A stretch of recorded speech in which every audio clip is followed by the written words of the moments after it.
There. There's everybody. You got it? Are we good? Are we We're live? always live. I mean, we've been live. but are We're we live? live. There's no other live than this. Okay.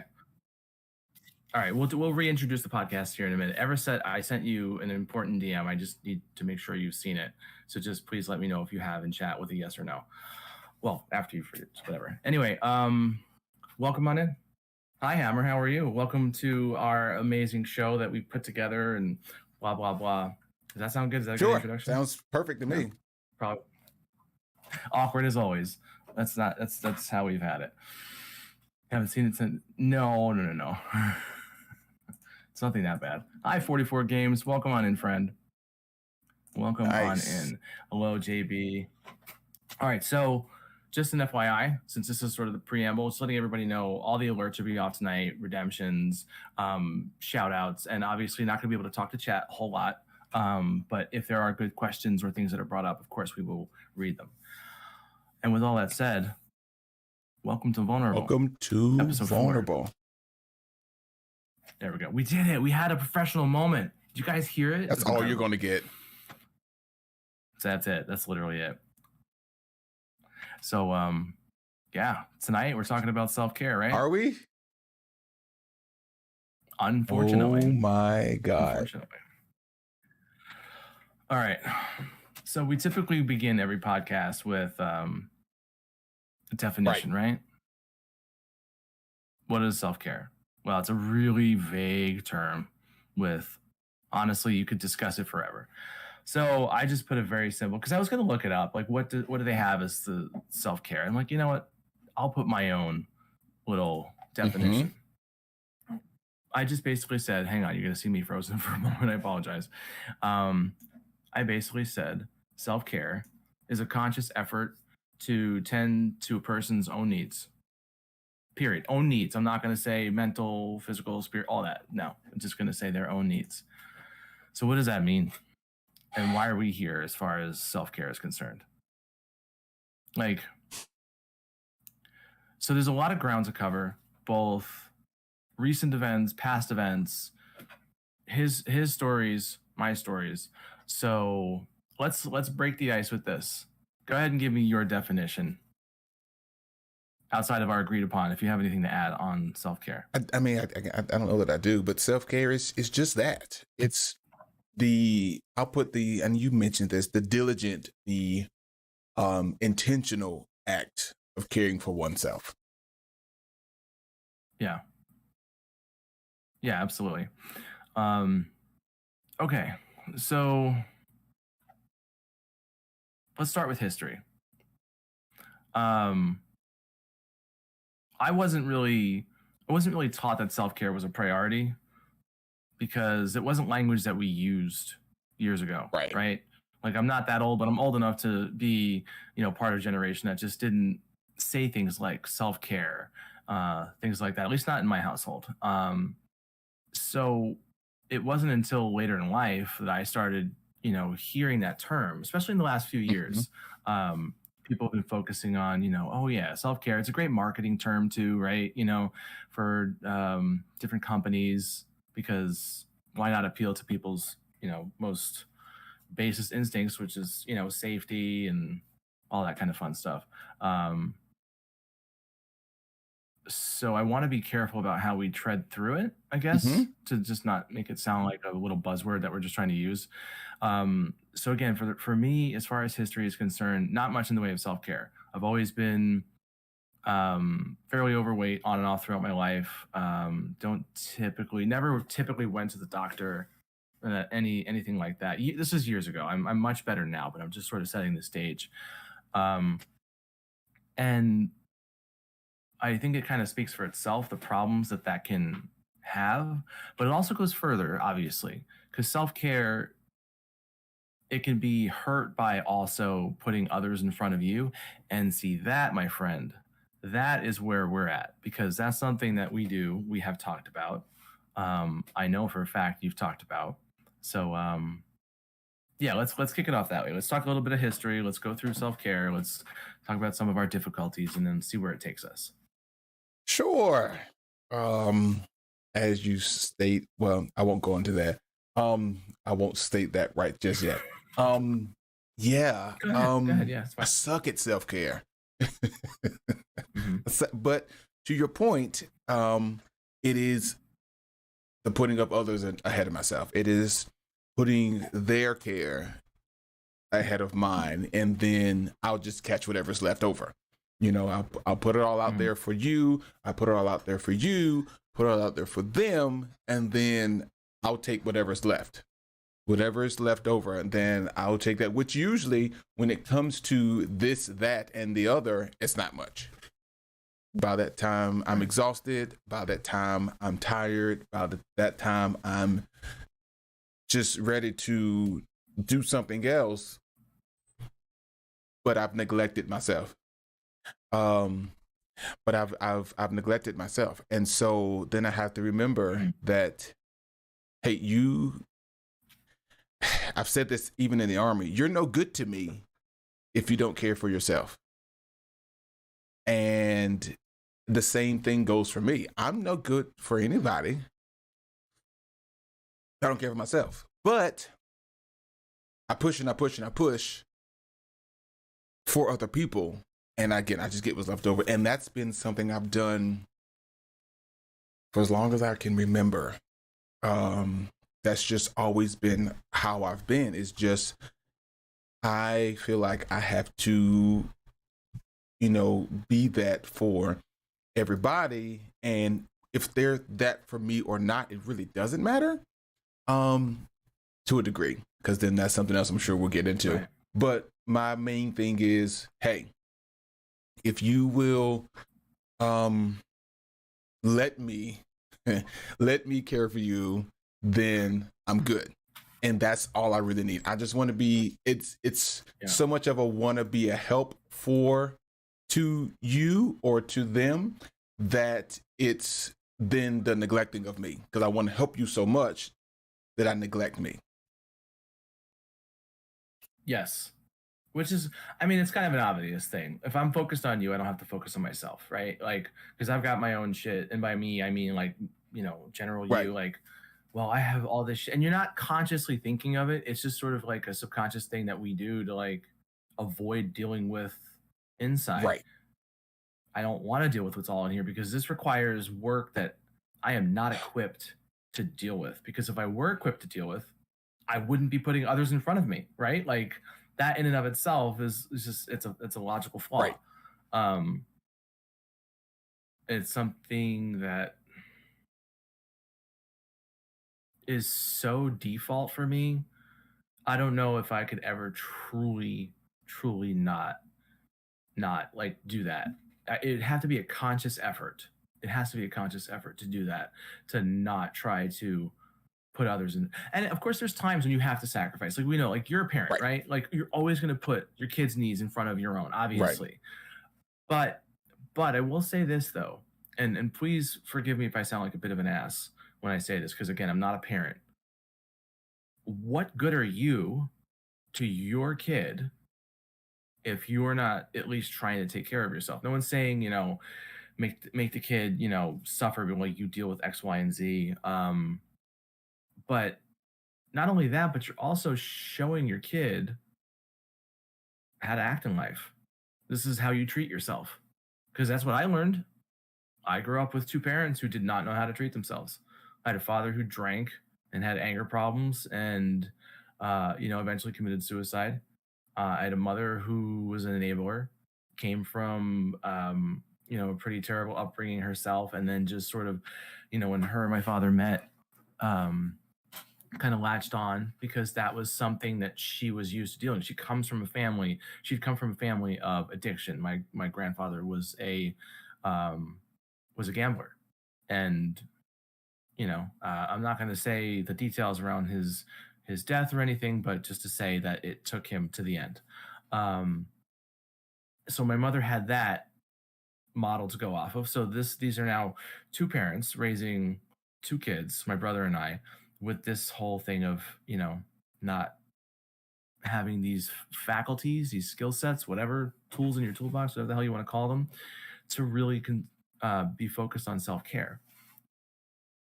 I've talked about I think one of the last times about her passing, I mean, that's literally poster child for complete lack of self-care because she gave up on life. Like she knew she was sick, and instead of doing literally anything about it, she allowed what happened to sort of take over time, and it eventually did.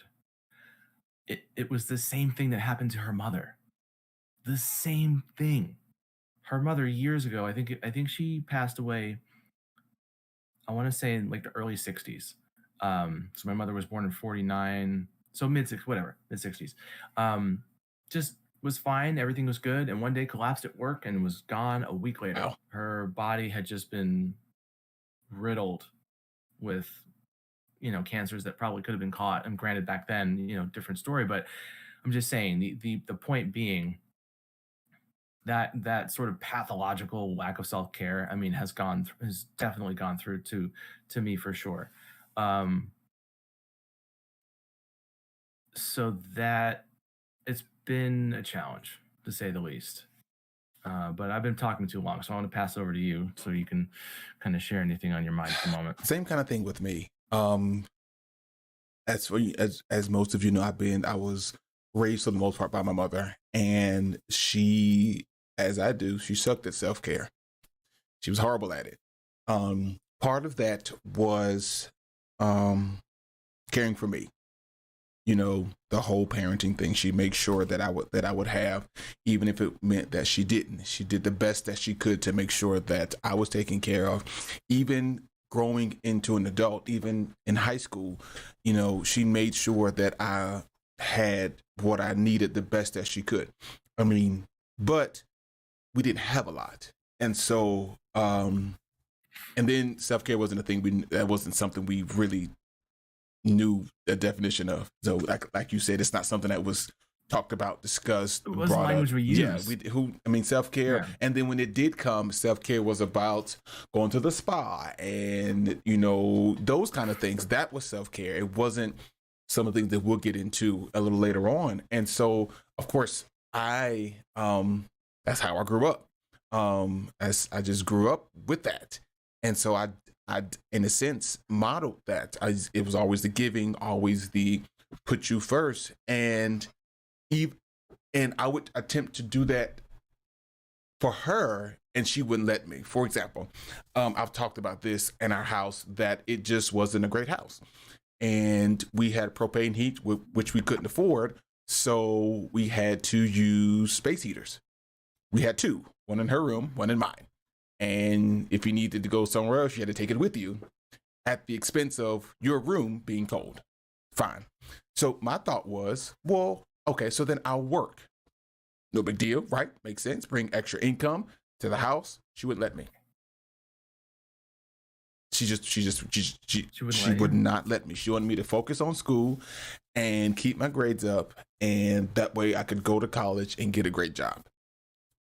Very noble, very honorable. Yeah. Did not help us in the moment.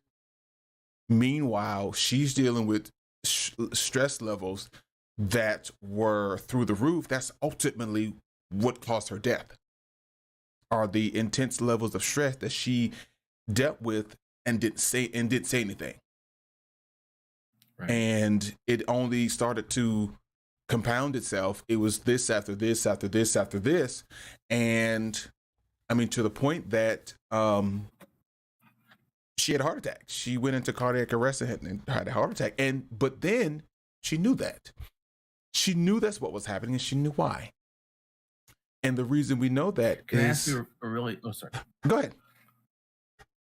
No, I want to ask you kind of an unfair question, but it's one that I'm interested to know your answer to.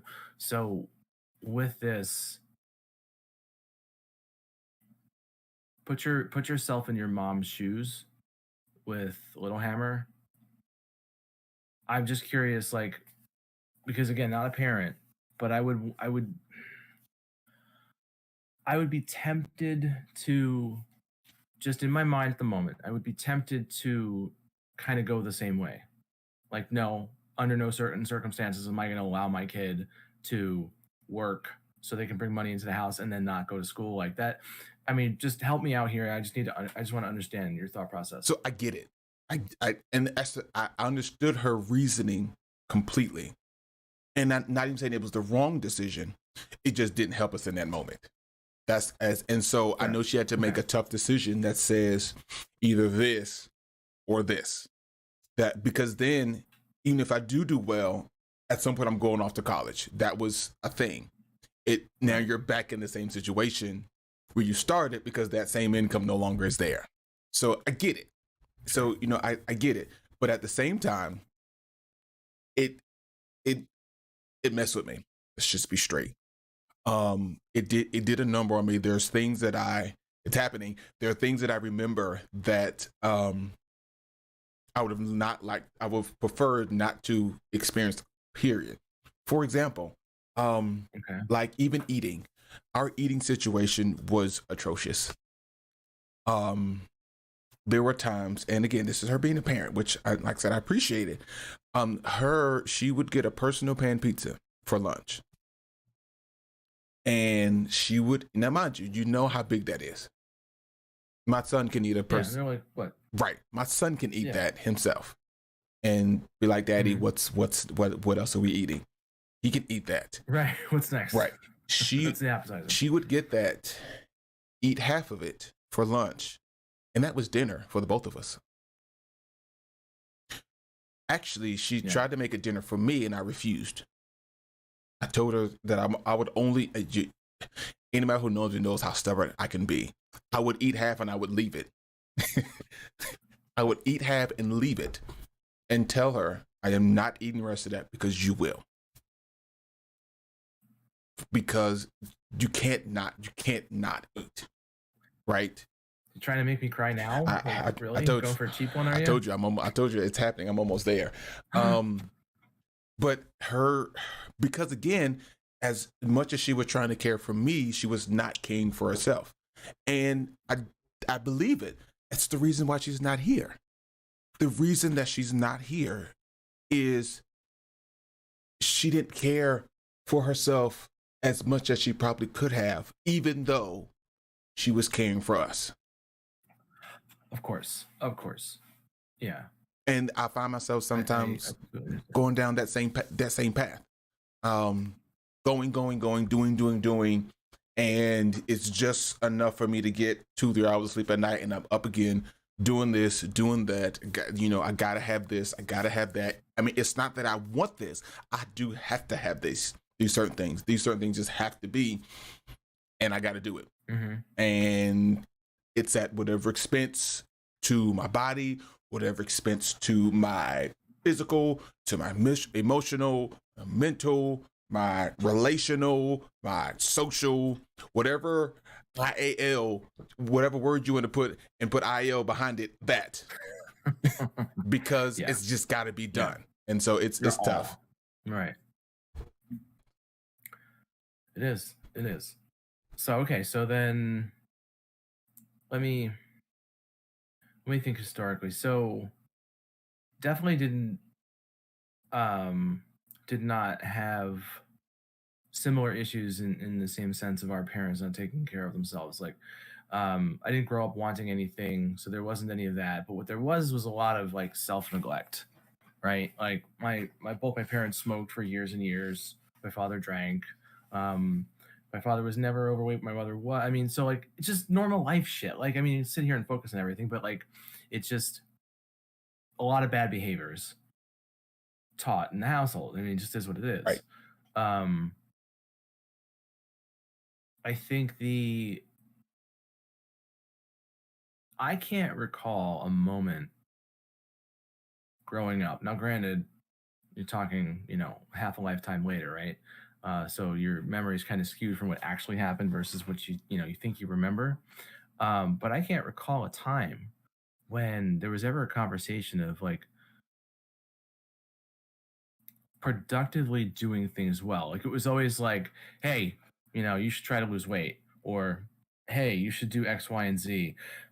Or when I mean, when I turned 18, they're like, hey, remember to go to the doctor and do things like that. Like obvious shit you tell a kid who's just graduating high school, but like never made the effort to explain anything when we were younger, making it a priority, I guess, in any way, shape, or form. Because they were both, they both worked a lot. My father, if anybody who knows the tri-state area of New York, New Jersey, and Connecticut, and New Jersey are bedroom communities. So usually most people who like live in one state and work in New York City, you're talking like an hour or 2 hour commute. So my father was never home because he was out doing, his daily thing. He'd leave at 5 in the morning, come back at 6, 7 o'clock at night between the commute and everything. So self care wasn't really a thing that he was thinking of. Although I will give him credit, like he did manage to a couple of times a week take me to karate, which was amazing. I mean, my parents weren't bad parents. They definitely did an incredible job. Like I adored my parents, but I wish, in retrospect, because of the shit that I'm dealing with personally, maybe make it some kind of a priority, or at least just have the conversation about doing that. But I guess in the end, you can only dispense information that you have, right? And I don't think either of them were equipped. I don't think it wasn't a conscious decision to avoid all these things that might, extend, your health or whatever. It was just sort of existence. Unfortunately, that has consequences, right? I can tell a lot of my own consequences, but it's early in the podcast. I mean, I'm there with you though. My mom, she was not one for doctors. She was not one for dentists. Any of that. I mean, even me, when I don't recall going to like the dentist until I was an adult. I don't recall going to the dentist at all as a child. And the reason I ended up going to the dentist because I was like, my teeth hurt. Why does my teeth hurt for no reason? Well, come to find out, I had what they call a bunch of micro cavities. And so instead of typically cavities are on the surfaces of your teeth, these were in between my teeth. And so, so if I ate or drank anything, it would go in between my teeth and then into my teeth from there. All right, stop so, it. All right. Yep. So, I mean, this is coughing. This would not work for me. That would not be good for me because it would hurt all over because you got a little teeny. Okay, you got it. So it wasn't until I was in the Army, coming back from deployment, that I started getting these things fixed. Because there was another reason, because it was so expensive. But there was that piece too. I just told you what we had for dinner, and you talking about going to the dentist, right? And so it wasn't until I was an adult that I got a mouthful of metal now, because that's the kind of fillings that the Army likes, that I got it all fixed. But I was 30 by the time I got all that fixed. I was about the same age when I finally started going to the dentist somewhat regularly. Yeah, same. I had never gone. My parents, like, we didn't. Okay, so my upbringing was we didn't want for anything, but my parents didn't add much beyond the sort of basic, thing. Like, there was never that like thing of like, well, we can afford it. Braces would never have been a thing. Like, I mean, they would have had to, do some real juggling there. So yeah, same thing. Never went to the dentist until I was like 30 years old. And then of course, root canals are not fun. I know we all know that, but anybody out there is thinking of trying one just for funsies, don't do it. Nah. Do not recommend. Nah, 0 out of 10. 0 out of 10. Yeah. Why don't we do a quick, I hate it here. I do hate it here. Yes, I hate it there too. That's right. It's hated everywhere. So yeah, so sorry, continue. I mean, but then at some point, and I may be getting ahead of myself, and we'll come back to this, at some point we got to change that. Right. Well, and that's where a lot of the conversation that we need to have later is going to come in. Yeah. So with the history, then we've got kind of why we're like we are. How are we? Well, I can. Ask my friends. Ask you. How are we? How am I? I'd say I'm a work in progress. That's the best answer I can give you. Because it's just not. So here's the thing. Not only do I. Okay, let's talk about it. This whole language of self-care, I fucking hate it. I resent all of it. I don't want to hear it. I don't want to hear it from you. I don't hear it from anybody. I just don't. I don't care. But I actually, here's the thing. So that last sentence, I don't care, as cheeky as I was being in the moment, it's kind of true subconsciously, because if I did care, I probably wouldn't be in the situation I am. So I have to make a conscious effort, and I mean a conscious effort, to give enough of a shit about myself to do some of the most basic things sometimes. You know, I mean, when I'm not in a depressive, anxious state, I do fairly well. You know, physically, mentally, all the things. But if any of that is tipped in the opposite direction, forget it. I go down the worst rabbit hole, and sometimes it lasts a long time. Wow, a long time. What's up? Yeah, you just know rabbit holes are my thing. You know me and rabbit holes. Sure. So I try my best to not be a rabbit. But I am very much on my way. Well, let's go. Let's do it. Rabbit hole it up. Let's go. You know, because probably a better way to phrase it. Yeah, whatever. I'm like, look. I've said this, I've got a membership to Planet Fitness. Can we not talk about me? Oh, wait, you're talking about you. Sorry. That I pay for every 30 days. Shut up. We all do that. I can't tell you the last time I've been. Where is it? This right here. This Oculus Quest 2 that my awesome mods got me. I bought a subscription for Supernatural for a year. I've done it once. How long ago did you buy it? Did you buy it last week? No. No. I know you didn't. I'm just trying to find out when you bought it. I know it's been significantly longer than it should be. And I'll tell you what. And when I bought it, I remember you talking about it. When I bought it, they was doing the trial. When I did it, it was the trial. I hadn't even started on the actual thing yet. Sure, the year's not up.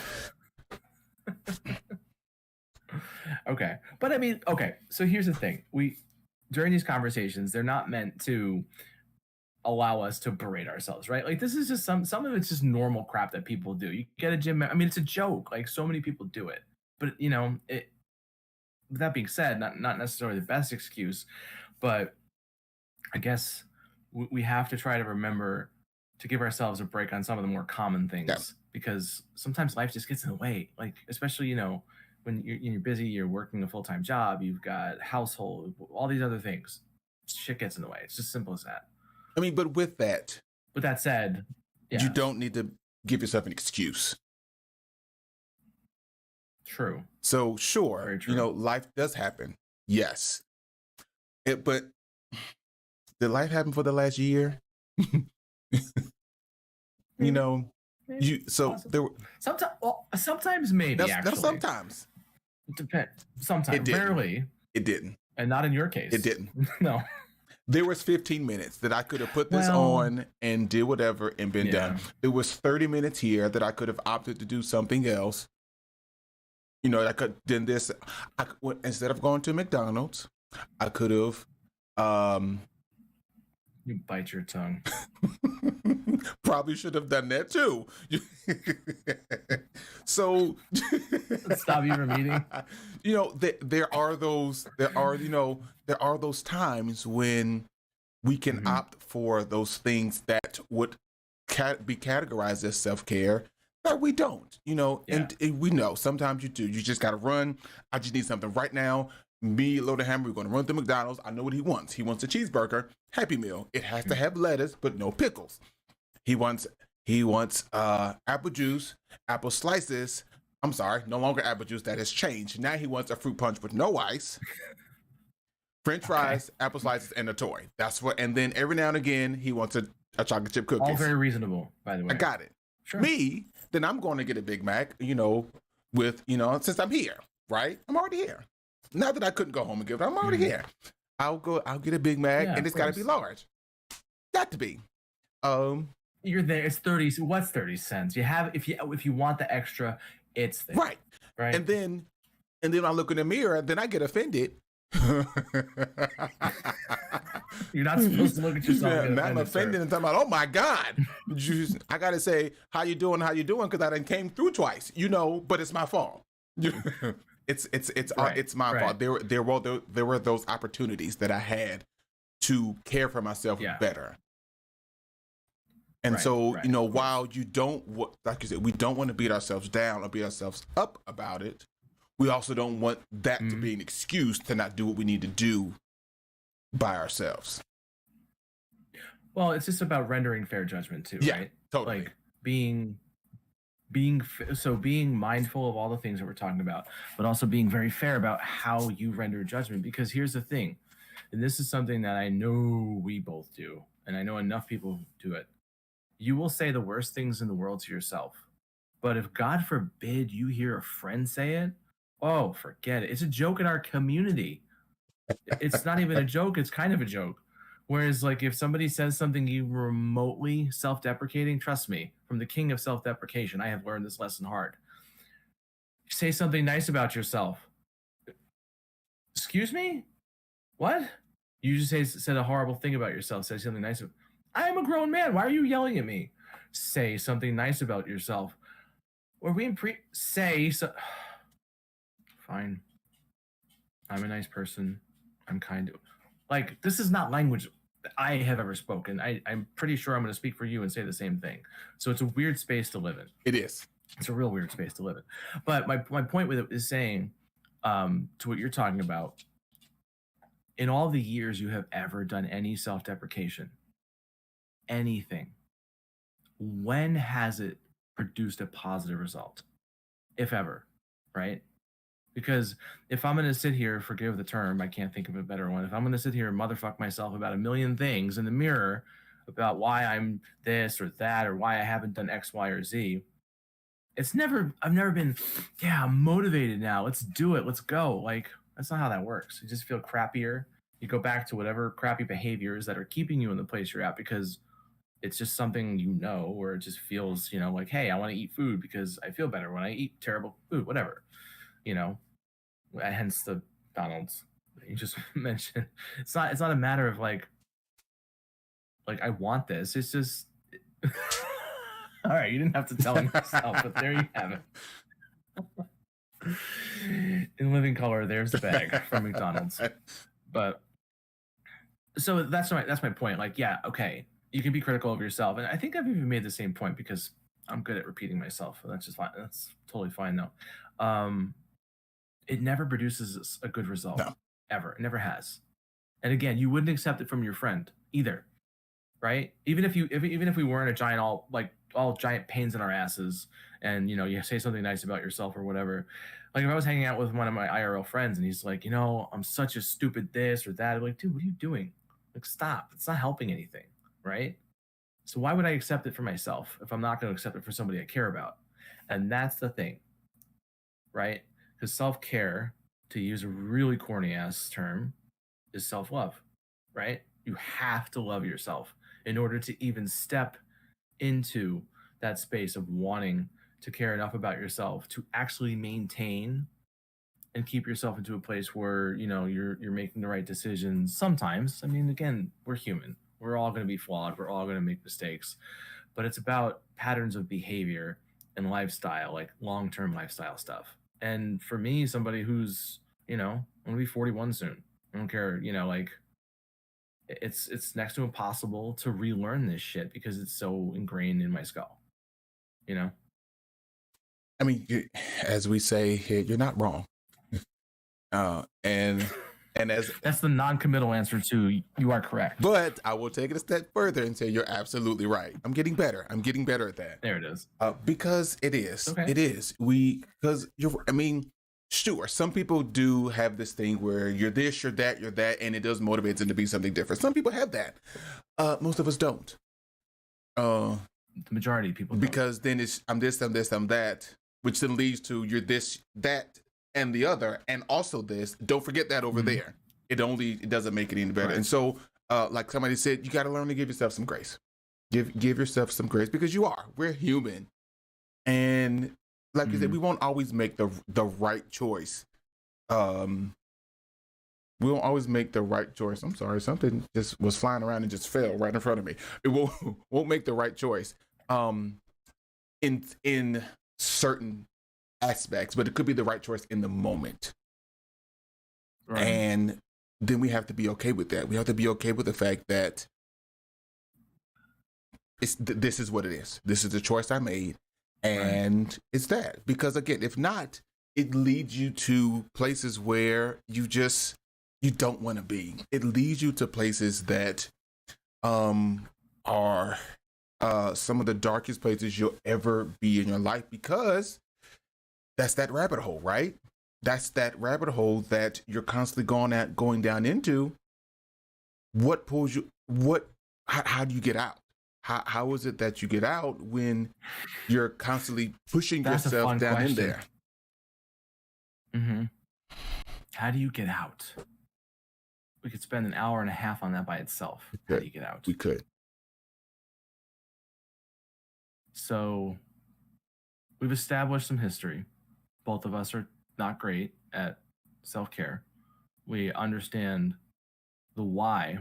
So we talked a little bit about like the impact, but I think the impact is somewhere we're going to have to sit for a while. So let's talk about the impact, because it doesn't just affect us. It affects our relationships too. Right? I mean, can we talk about it? It literally affects our relationships. It affects everything, dude. Literally everything. Mm-hmm. Okay. But we can start relationships. So, we can start there. I'm giving. Start I was gonna say I'm gonna kick the floor over to you. Of course because you will. I don't want to talk about myself right now. Of course you will. Of course you will. There is this guy that I met. No, I'm kidding. I don't want to put you on the spot. No. I'm good. No. I got this. There's this guy that I met. That sounds weird to start, but I don't care. I say what I want and I do what I want. There's this guy that I met randomly,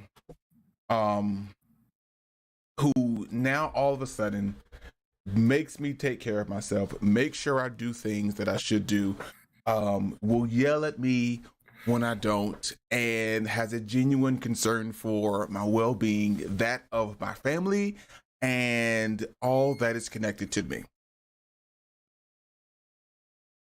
I wonder who that guy is. Oh, don't give me credit for it. It's not mine. It's that guy. There's not one guy. There's an entire community of people. I'm not done. Rude. Oh, well, I mean, you're pointing at me. Yeah, it's that guy. I practiced it first. I was doing it slow to make sure I went. I know. I'm like, wait, went the right way, because you're that way on one screen, that one another. But yeah, exactly. Yeah. But and of course, the entire community. Not to diminish the impact of the community. Everybody. Yeah. And when I know, at least for me, when I'm not caring for myself, even in this space, I can see the result. If it's not a DM to me personally on Discord, it's a message to the page. Either one of them, it's something that says, "Hey, what's up? What's going on?" Even if you don't tell me specific, are you okay? Because whether we like it or not, people look up to us. It's just, they look to us. They look up to us. I know. Isn't it terrible? All right, guys. It's been a great stream. I will talk to you later. Thank you all for being here. You will go nowhere, and you will sit here and you will like it. Ew. Let's continue. We are staples in our community. We are pillars of whatever you want to call it. And people genuinely are just looking forward to things that fly out of our mouths. Well, whatever it is, for sure, whether comical or in situations like this. And we give such transparency into the guy, the gal behind the camera. When the camera goes off, the blue light, the yellow light, whatever light, whenever that goes off, then there's a guy. I always say, I've started saying that they call me Hammer, but my mother named me Russell. Because there's a difference there. Sure, one person, but there's a difference. There's a difference there. Hammer's the guy that you see who gets scared. I get scared in real life too, because y'all just have messed me up. He's got the colored microphone. It's the lights going on. It's the bang. It's the scream. It's the chicken dance. It's all of that rigmarole. Random word. But then, sure, when we raid out and we do raid messages and we do that and we click in stream, there's another guy dealing with real issues, right? Real situations.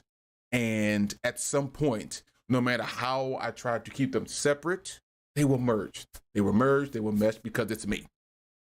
It's me. In the end, right. Yes. But then that affects all 1,449 followers on Facebook, all 419 followers on Twitch. It affects all of them because they're getting me. Did you just low-key flex the follower count on Facebook, by the way? It affects all of them. Not productive. Yeah. Because they get me. And I'm not the kind that will put on the face and, cover it up. It comes out. Yeah. And it's shown, it's displayed. The only for you not to see what's going on with me is I either wear a mask or do this. I've got to put something on my face because it's going to show. It's always going to show. But again, that affects everybody that comes in. Any visitors that we have into our channels, it affects them too. People who don't know. I've always told this to people that I know, that everything we do, everything we experience, it affects us and at least one other person. But in affecting at least one other person, you have the ability and the potential to affect the entire world. True. And so us not caring for ourselves, to your point, sets an example.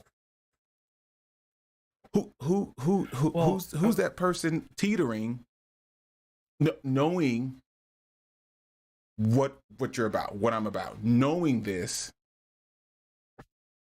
they could be coming in looking for, that one opportunity to, no, you're good. That one opportunity to get something that gets them through, and it could have the reverse effect.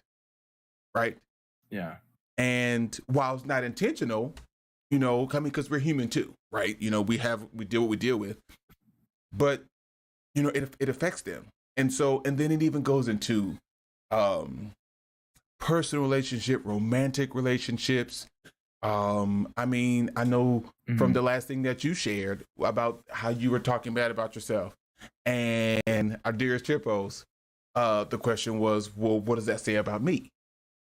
I know, and I won't stay there long because it's happening again. Even me, if I'm the worst ever, what does that say about my son? The one who wants to be like me, who literally is right behind me no matter where I go. Oh yeah. I mean, you are the sun, the moon, and literally. the stars. I mean, you've seen it. Literally. I mean, if I get up right now and walk around the house, he will get out of the bed and walk behind me. I'm not going anywhere.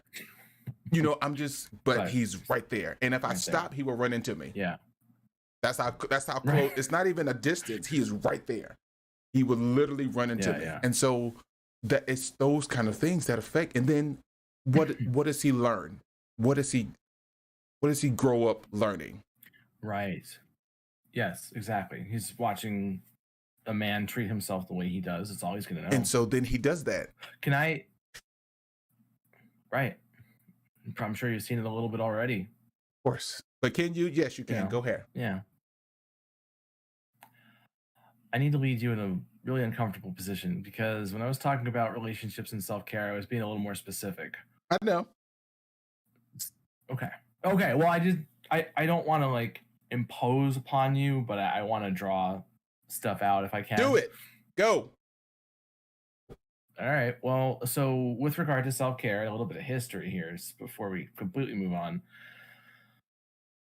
your past relationship. Yes. We've talked about it before, so I'm not saying anything that's completely out of Yes. out of school here. And we can handle it in a way that just focuses specifically on your actions with yourself. Of course. For reasons that are what they are.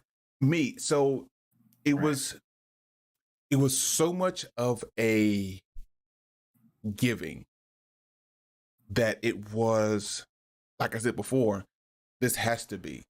And not even so much this has to be, I want it to be. I want certain things to be as they need to be. One, because I feel that's my responsibility. Not that it wasn't, but it's my responsibility.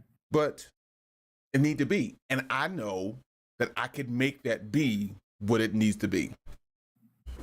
And cool, whatever that means. So that might mean, here it is. I had a full-time job, ran a business, National Guard, it was just whatever. And making time for everything else as much as possible. Now understand, there are 24 hours in a day. I'm sorry, 24 and no, that's right, 24 hours in a day. I was thinking about what was I thinking? I was thinking about days in a year. Because it's 365 and a quarter days, so it's how we get a leap year. There are 24 hours in a day. Close enough. No more. You can't add any more hours to the day because you're either going into the next day or you in the previous day. I am one that, because of what I desired and what I thought needs to be, and what I wanted and something that needed to be, it didn't matter. Mm-hmm. It didn't matter how what I had to do. I just had to do it at the expense of me.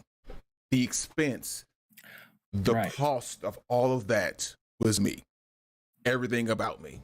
That was it. And it put me in a very vulnerable place. See what I did there? Put me in a very vulnerable place. One, emotionally, physically, mentally, that I still haven't fully recovered from. And even then, some of the results, of everything brought about its own thing that I had to be careful of, because I can be very, I can be very cruel to myself. Yeah. I can, and not even in things that I necessarily say. It's just the things that I do. Even. Can you give an example? Yeah, on the way. Some of it is eating. Like, I just eat whatever. Knowing that I've got a 2-mile run that I have to be able to perform at the drop of a hat. And all the rest of the events of the Army Combat Fitness Test that I need to do at any given point in time. But whatever. At this point, I don't care. There are times that I need to sleep, and I know that, and I'm exhausted. Well, let's back up. I run myself raggedy. The way for me not to think about what I'm dealing with is to work, is to do something. Right. And so whatever that means is just what it means. So I might be up till 3 a.m. I know for a fact my alarm's gonna go off at 5 o'clock. I know that. It's no secret. But in order to not have to deal with that, because either I'm not able to sleep because of what it is, or I'm having nightmares about things that I've been through that keep me awake. So then I don't want to deal with the nightmares, so I stay awake, or I don't want to have time to think about what it is that I'm dealing with, so I work, which keeps me awake. And then I go to work the next day, work all day, and repeat this very terrible and vicious cycle, all for the sake of trying in the name of caring for myself, but not actually doing so. I'm trying to keep my mental space, whatever, but in doing that, it affects my body. But if my body is done that, then it messes with my mind. And then even all of that causes me to be somewhat guarded. So then interpersonal relationships are strained at best because there's all of that to start with. And then I'm guarded. Again, in an attempt to care for myself. But all the guarding does is put me on edge, which causes me to not sleep or not want to sleep. So in the end, we're back at square one where we started. And again, all that is in the name of self-care, but in actuality isn't self-care. And stemming from this relationship. That was where that's where a lot of this started. So let me kind of address something that you said, because this is a point that you and I hadn't talked about, and probably should be, is there are wrong ways to self-care. Yeah.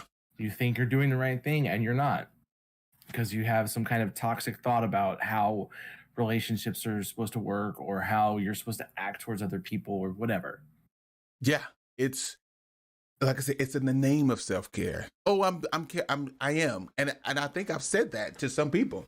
Okay, have a great night. Well, I'm not going to bed. I need to do so and so and so and so. We need to go to sleep. Well, it's relaxing to me. And so it's not really work. It sound familiar? It's not really work because we've never had this conversation. It's not really work because it relaxes me. It's something I enjoy doing. So it's not work. So I'll be fine. And then at some point, I'm sure I'll just fall asleep. And I mean, at some point I do, but at, when is that some point? Is that some point too late? Right. And usually it is, because then there's many times that I've been sitting at this very desk or this very table, waking up because I've been sitting here. I did it this morning. I did it this afternoon, actually. Sir, really? It's a real thing. I was sitting here and I don't know what I was doing, but because I know that I'm still a bit tired from training. I know that, that's no surprise. But I sat right here at this desk. There's a king size bed across the house. There's a sofa on the other side of this wall that I really could just go, and I've done it, knocked out. There's a little corner you can get in. It hug you real good. Nice and cozy. I'm talking about don't wake up and don't know where you are. That kind of good sleep. But where was I? Where are you? Right here. Right there. And next thing I know, I was waking up. And got raided out a few times because I was in the stream. I was in 2 streams, got raided out. I didn't know where I was. And I'm like, why? And then it is, well, why are you here? Right. So why is it that you didn't go? And then I had an excuse. It was me. I know it was. Well, we got a podcast tonight. And I wanted to make sure I was here. So whenever Sid is ready, then I'm right here. And so we can do this. Lies, garbage, and trash. It was none of that. That was my justification. So you're trying to, I was gonna say you're trying to justify it. But okay. I didn't message you till 2 hours later. So was it really about the podcast? So but that was my thing. That was my thing. Yeah. That I'm here for this reason. So it justifies me being here. So then it's not, you're not taking care of yourself, but I am. because I'm getting ready to have a podcast where I get all this stuff out so I can be held accountable. I made a long list. I justified it for myself. Literally for nobody else but myself. Because nobody else You knew heard this. everybody's voice in your head. That Right. and then but then even my own. Why are you sitting here, dude? Why? Okay, so I was expecting my desk to come. It came. Great. But me sitting here hours out before it came did nothing. My desk is just as terrible as it was before I went to sleep and after I woke up. Only thing got moved is my Quest that I just showed you. Everything else is scattered across everywhere. But I was trying to justify a pattern of behavior that's not good. That's actually very detrimental, so that it could be self-care, when in actuality it is not. But that has stemmed from me doing that year after year after year, because it wasn't always like this. I know that it wasn't always this, but because of situations that have happened, because of that particular situation, here I am. Right. Okay. So That impact that enough for you? that sets a little bit of history up. Yeah. Trying to think if I have any follow-up questions or anything like that.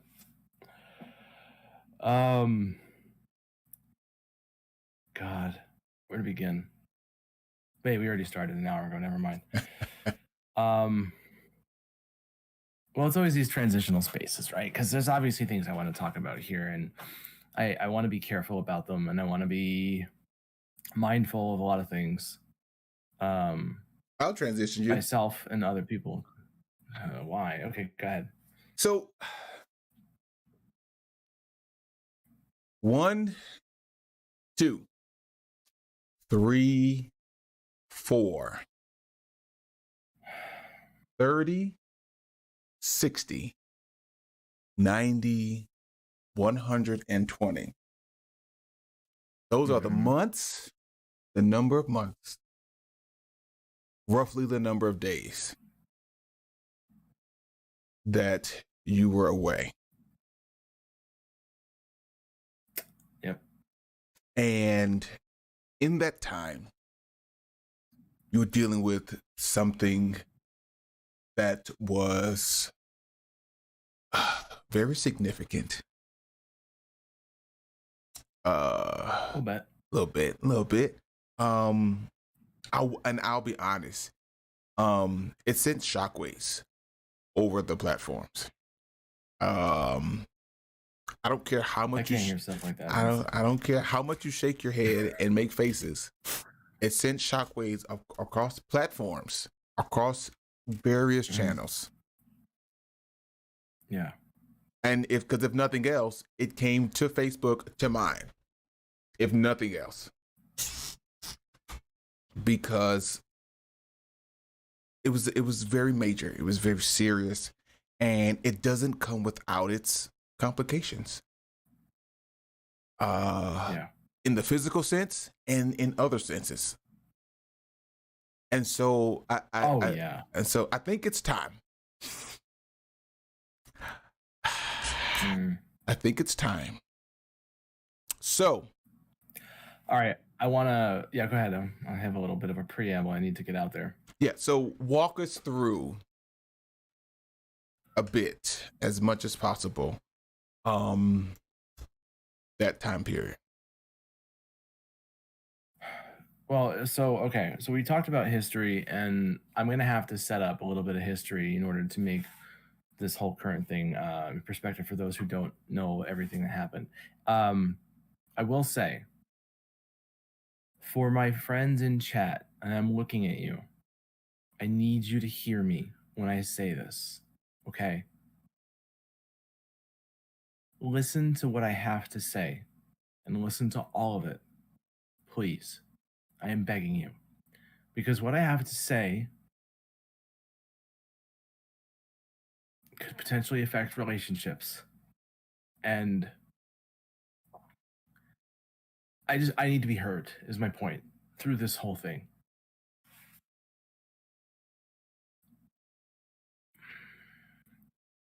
So when I okay, let's set it up this way. In 2008, my back went out for the first time. Um, Pretty bad herniation, whatever. So much to the point that I had to stop working at the time. Went through the whole process of, you know, dealing with the sort of pre-surgery stuff that they recommend. And during that time, I sort of had the very typical story of getting addicted to drugs, right? Addicted to opiates. Started off, low dose, then went higher and higher and higher. All the while I'm dealing with that, my life is falling apart. Um, I'm not working. I had my job, but I wasn't getting paid because the disability issue. Thank you for that. Um, the Incorrect. There it is. Um, the disability hadn't gone through, so I wasn't getting paid. So we were suffering there. Um, we Our relationship was good until that point. Like problems with like anybody else. We had been married for maybe a little over a year. No, not even quite a year when the whole back thing happened. But then we were married after that, obviously. Affected our relationship. We became roommates essentially. Um, Barely. I mean, we really didn't acknowledge each other's existence all that much. During that time, my mother died. I lost my job completely. I had no income. I mean, we were very close to being homeless at the time, or as close to homeless as we could have been at the time. So I did eventually get out of that situation, and some of the stuff that I learned early on in my recovery um, did point me in the direction of self care, and thank God too, because God knows where I'd be today if I hadn't sought out that recovery, right? Like learned some good lessons and taken some good advice, because prior to that I had none. However, I'm flawed, and without that vigilance I was talking about in the beginning of this conversation, things can fall by the wayside. No matter how much you have it ingrained in your head, it's called work. You have to continue to work. Relationships, on yourself, it's work, right? Um, so leading up to everything that happened, I'll tell kind of a quick synopsis of the sort of what brought me to where I was. So I guess for the last year, on and off, my back has been bothering me a little bit more than it had typically. Now, normally, whenever I had issues, after I recovered and everything, I started to do things like, yoga and stuff like that to help stretch. And because there's always like these times when you're stressed out and your muscles are all bound up and knotted, or you do have a bit of a herniation, and you can, do some stretching and it will eventually heal itself. Because I think my surgeon said like 90% of herniated discs do heal themselves. It's that 10% that we're dealing with me. Um, so I'd always tried that when I probably should have early on seen it as a signal that something was going wrong. So in terms of self-care, that was that was an issue. The other issue I dealt with was the fact that I'm a recovering addict.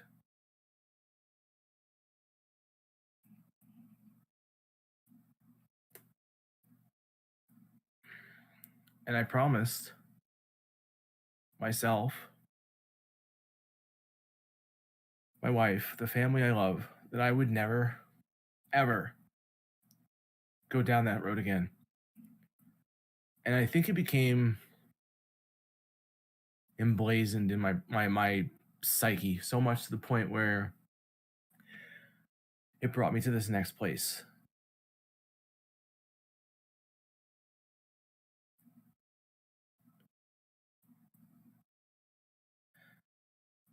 So when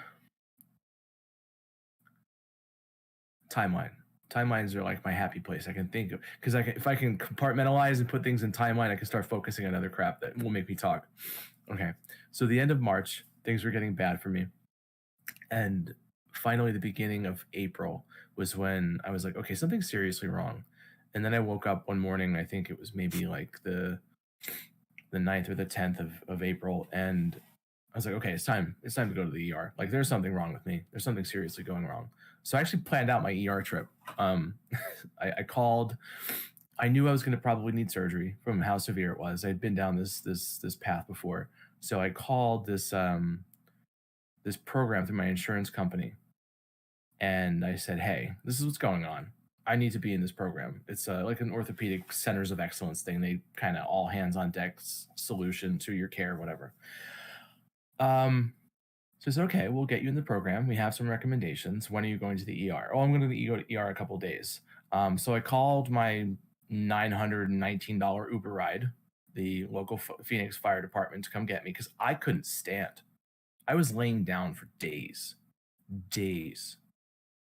and it was a nightmare. So what's worse is the pain actually got worse after the hospital visit. I wasn't medicated. I had no medications because I refused. I wouldn't do it. I said that I would sooner jump out a damn window than ever take an opiate medication again. The pain brought me to a place where it was so bad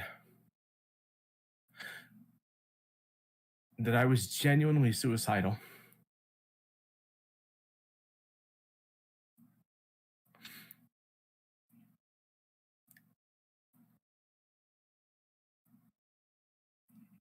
And I say this because while it's not, this is not a message I want to send out there, but it's important because people need to know the depths that lack of self-care can take you. And I would be painting a fantasy to people I care about if I wasn't honest, which is why I do this fucking podcast to begin with, because it's important to me. And people might be upset by this part of the conversation, upset with me. I'm okay with that. I'm okay with that because here's the thing. Here's the important thing you need to understand. This was pain that was so unbelievable. I had never felt anything like it in my life. Ever. Ever. The first time didn't compare to this. It was as close to torture as I've ever experienced in my life. I mean, I would spend hours and hours and hours writhing in pain, screaming into a pillow because I didn't want to scare Chippos. It was ruthless. And it brought me to that place. Now, thank God, after a few weeks, and I do mean weeks, by the way, of this everyday nightmare,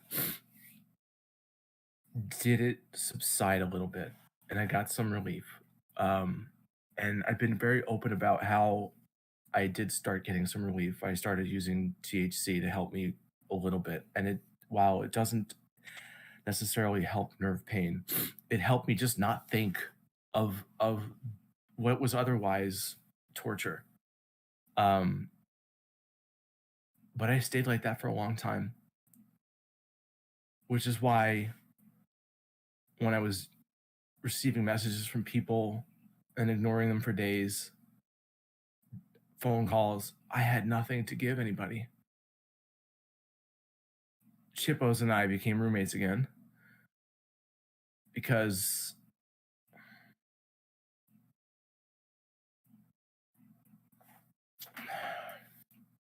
this brought everything back for us.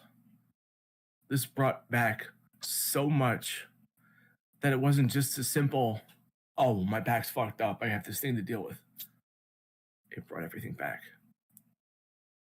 Not the behavior, but just the fear and uncertainty of it all.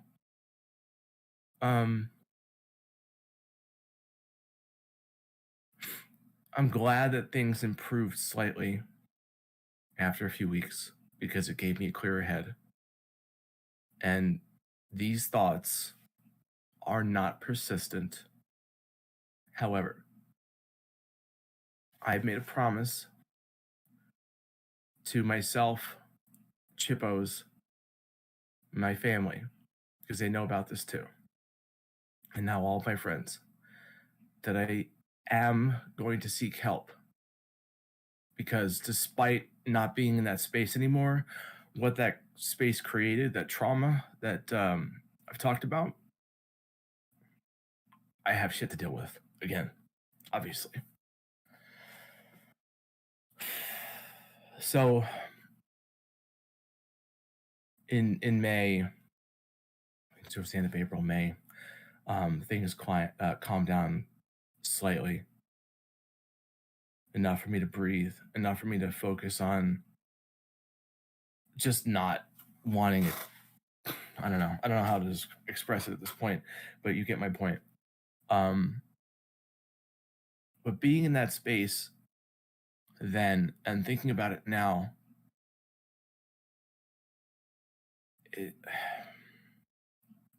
I'm running out of things to say, honestly, at this point. I just don't know.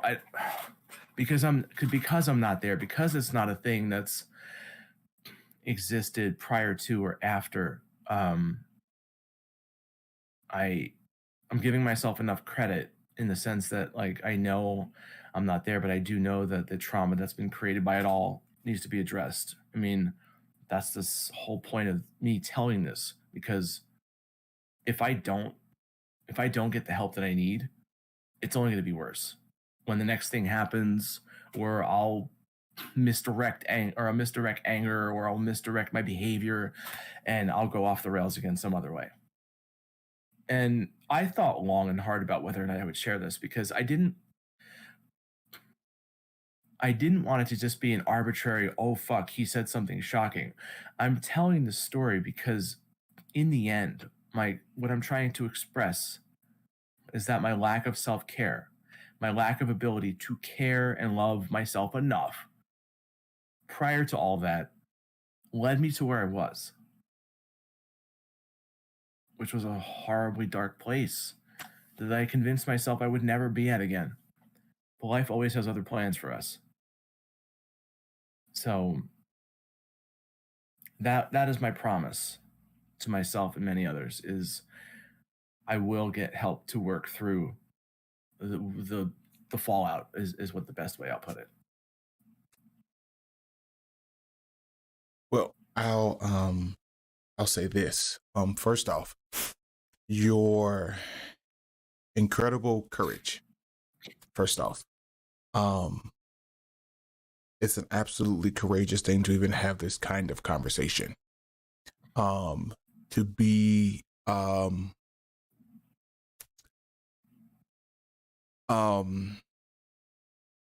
vulnerable. I was looking for a different word, but to be, it does. And it's not at this point a shameless plug. It is the transparency, and not just the transparency, but the I could do this, but the message behind your transparency. To your point, it's not just, oh, this is where I was. It's the fact of the matter that the lack of self-care has so many effects. The effect that it can have on you can literally lead to your demise. And it's important for all of us to know that, because that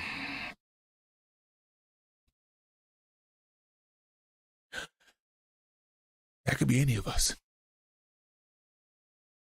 at any given moment, at any given time, and in any space.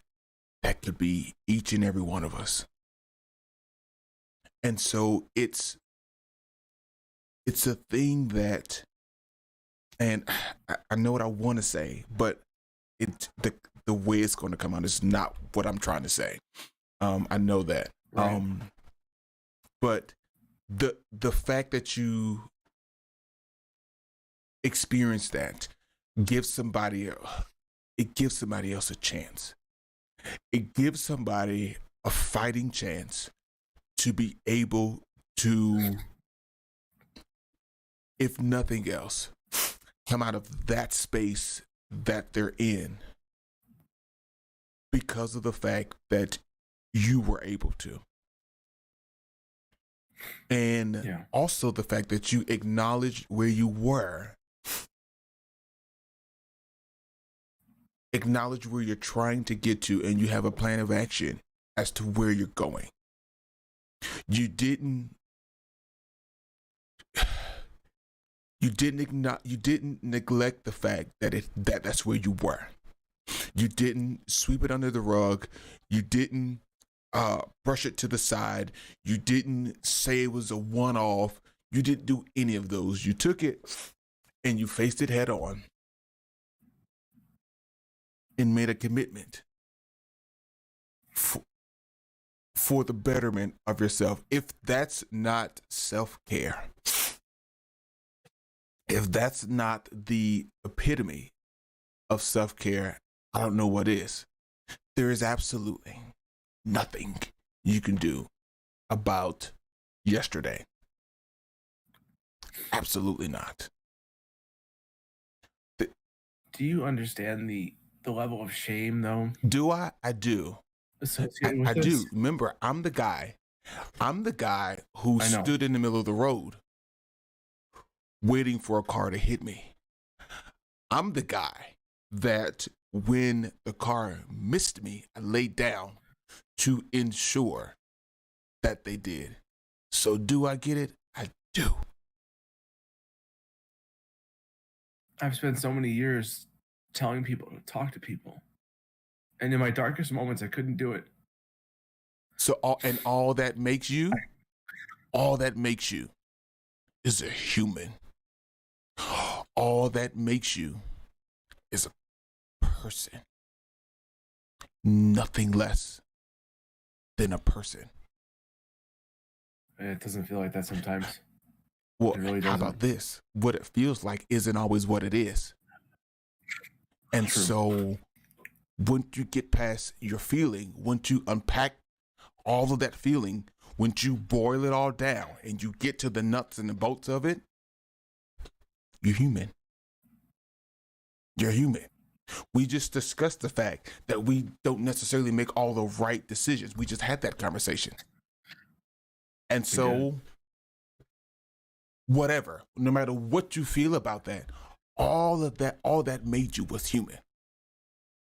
You're a person. You're not a robot. You're not some computer program. You're a person. But you're a person that is stronger than most because of the fact, one, you're still here, dude. We're having a podcast literally about it. And you're already, dude, you have God knows how many people, 23 people that are watching you there.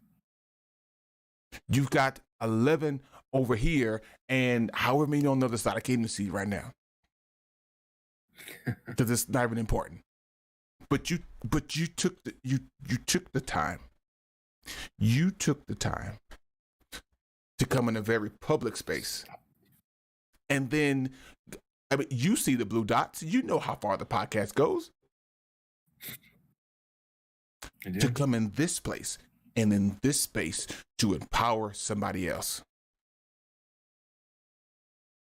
You took your struggles, your difficulties, your literal torture to keep somebody from being in that same spot. And then on top of all of that, for to make sure that you don't find yourself in that spot, what is there to be ashamed of? I mean, again, it's not a rational feeling, right? These aren't rational thoughts. And so here I am being the rational one. Typically, I'm the one jumping out of windows. I'm the one being irrational. It's time now to be rational. There's nothing, absolutely, positively. Sir, take over for one moment. I need to go do that. There's nothing for him, and I've said there's just nothing for him to be ashamed of, right? How difficult is that? And I may get a bit spirited here. How difficult is that to come in a place like this, a setting like this, to say, hey, look, these are the kind of thoughts that I had. Appreciate you, Jason. I absolutely cannot imagine that kind of pain. I can't imagine that level of pain. Even before we had this conversation, I couldn't imagine that level of pain. I could not. The way that you would describe it, I could ruthless. not. Jesus, I could not. Because it wasn't just my back. It's not just your back. It's everything. It's your whole left side. I can't imagine. Dude, there were nights that I was like, I wish I can go to where he is. I don't know what I would do. I don't know what I can do. But if there's anything to alleviate just from what you would say, there's gotta be, and this will get into something else that I'll address in a little bit. Oh, I can't imagine that. But the fact of the matter is this. And this is one of those times where I said what I said. And that's just it. You have nothing to be ashamed of. Dude,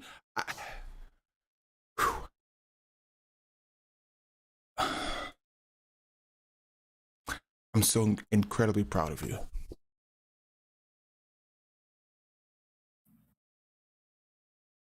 Don't. I said what I said. I don't care that you said what you said. So incredibly proud of you. I don't. Dude, thank you. I'm leaving it at that. I don't care. I'm not. The very fact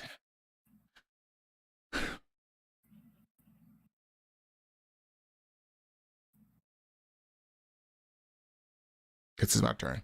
The very fact that I could share this space with such a courageous person. The very fact that I can be a part of something with somebody who could be so transparent, so open is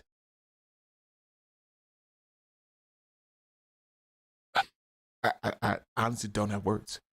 I'm trying to figure out how much of an honor and a privilege it is for me to be able to share this kind of space. And to be able to be a part of something like this,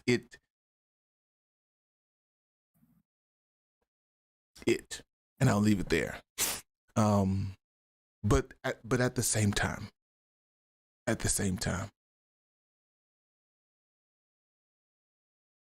it takes much more strength. It takes much more strength to face your issues and deal with them. It takes much more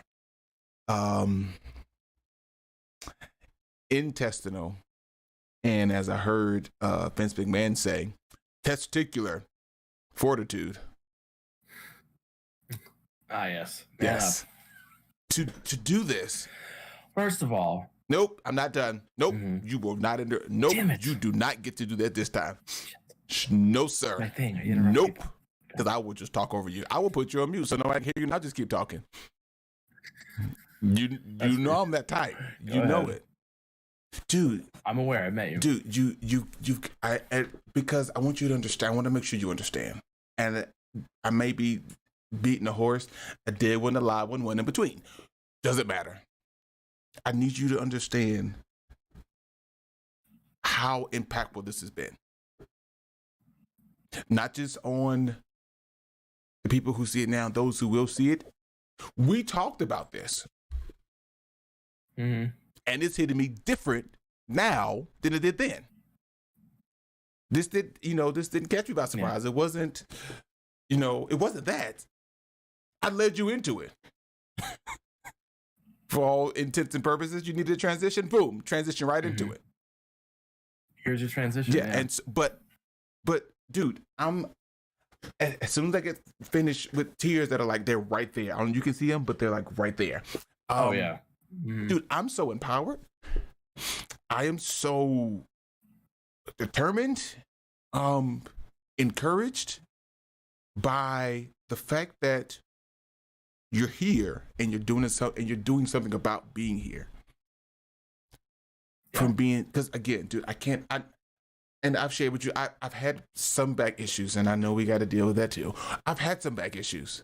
I was gonna say that's something we can talk about too tonight, young man. And that meets maybe my segue into that. I've had some back issues. For those who don't know, I do have a few things I need to say. Okay.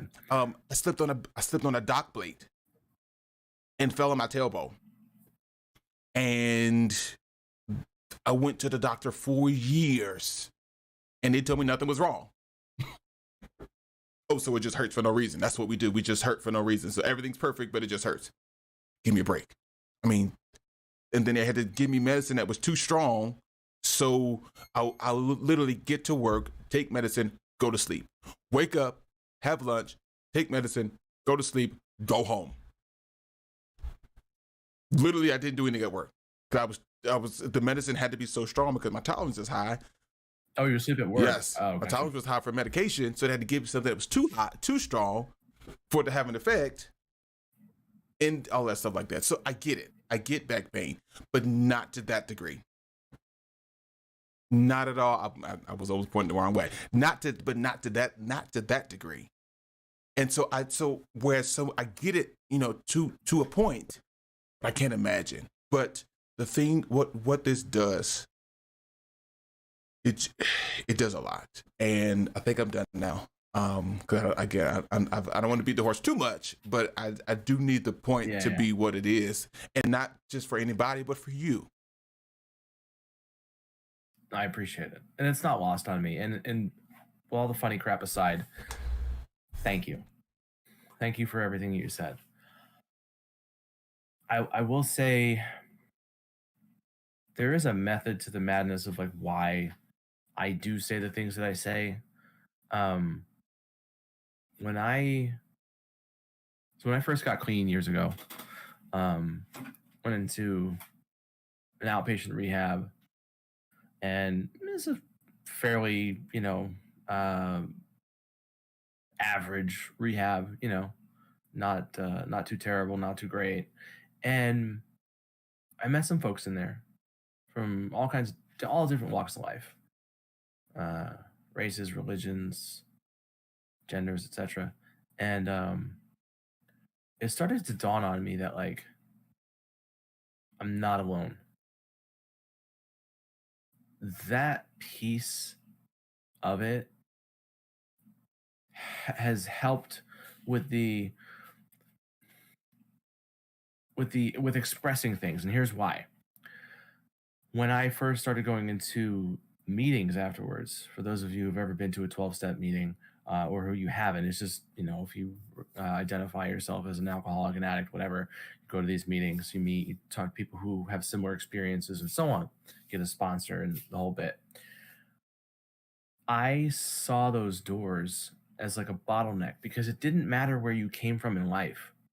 I met doctors, lawyers, cops, Skid Row bums, everybody in between. I met in my rehab, there was a woman who was a CEO of a company who had met with Obama in the White House to talk about the what was that program, the CARS program that they had done. So like from literally all walks of life. Here was a person who is in the same boat I am. She has been at the pinnacle of her professional career. And she's literally next to me in the same room, talking about the same shit that I'm talking about.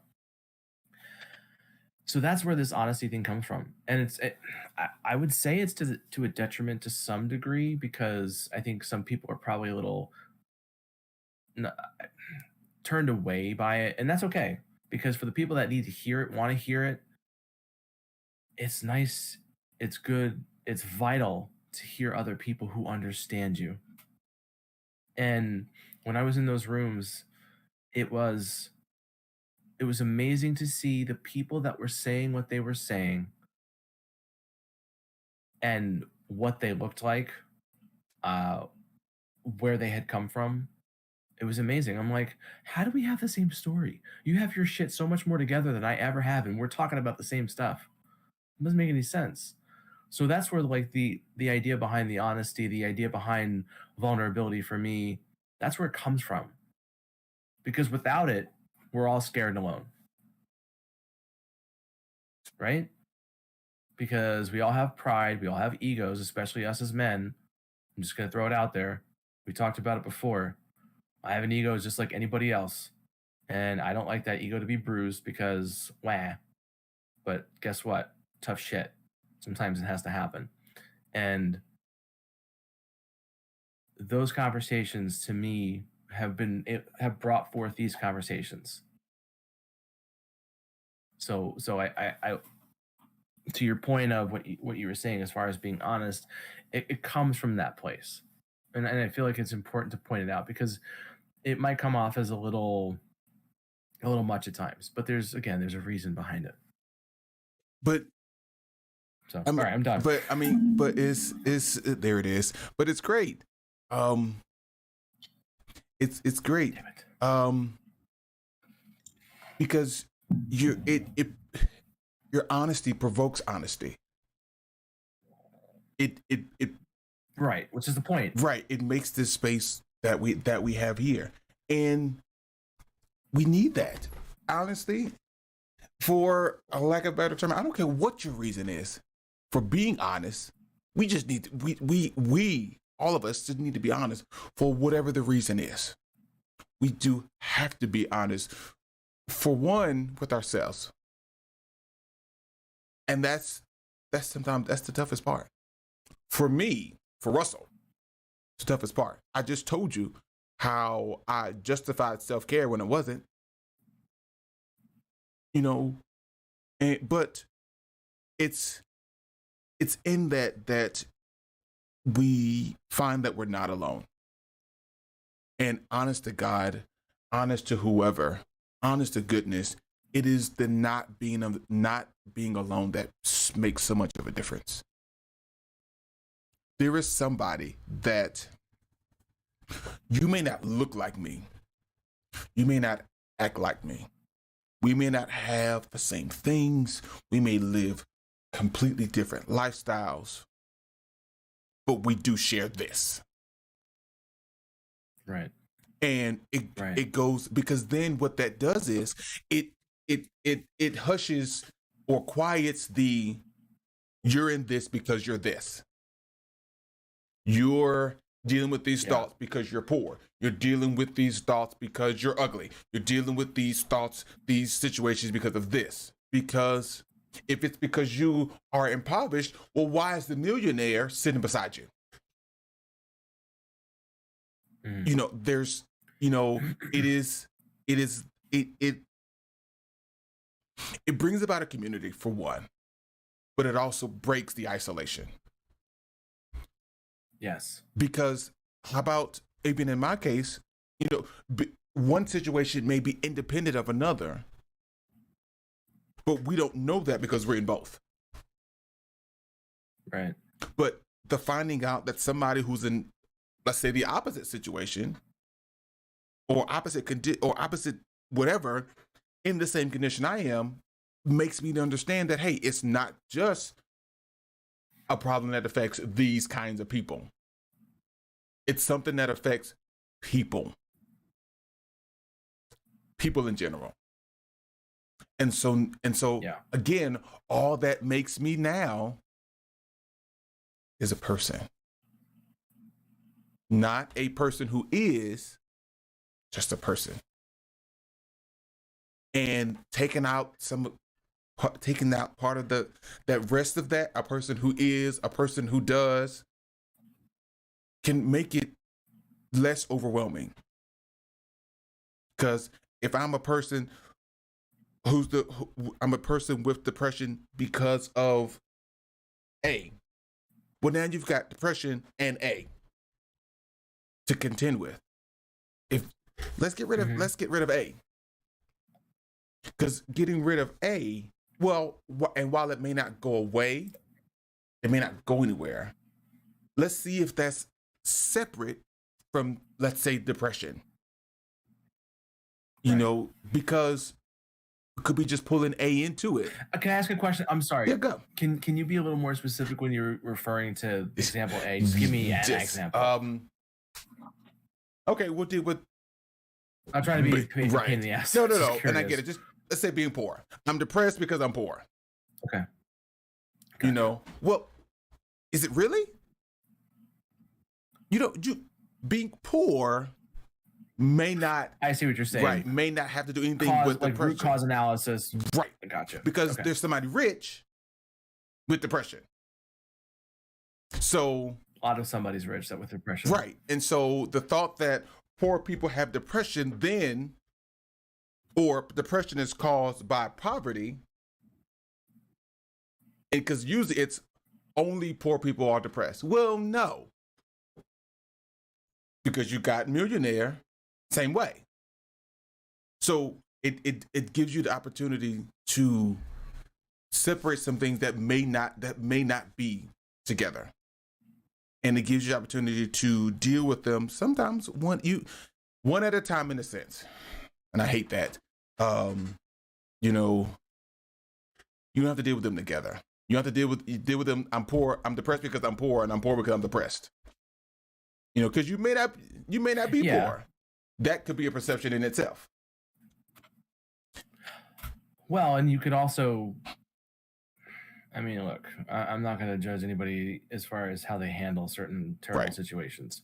I mean, again, I've almost been homeless. I'm not poor, but I definitely know what it's like to be dead broke and terrified. Yeah. So it definitely, it's kind of like one affects the other, and you having the lack of tools to deal with the initial depression hurts you because of the other thing.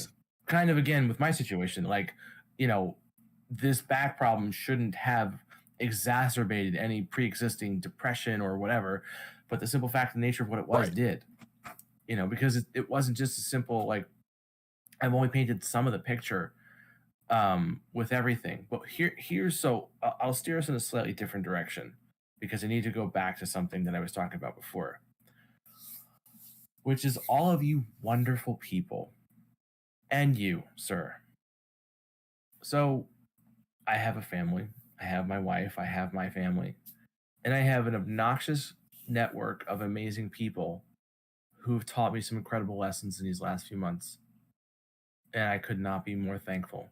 And you, sir, you are very much near the top of that list with everybody else that I am referring to, because things like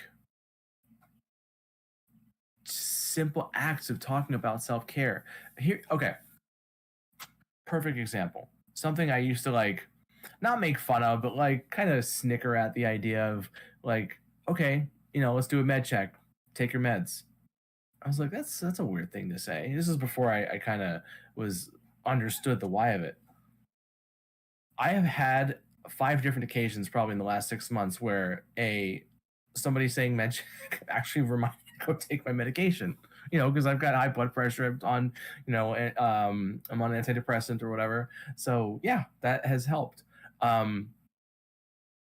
Dear friends, Kissy in chat saying aggressively supportive and loving is what you meant to say when you said annoying. And sure, yes, 100%.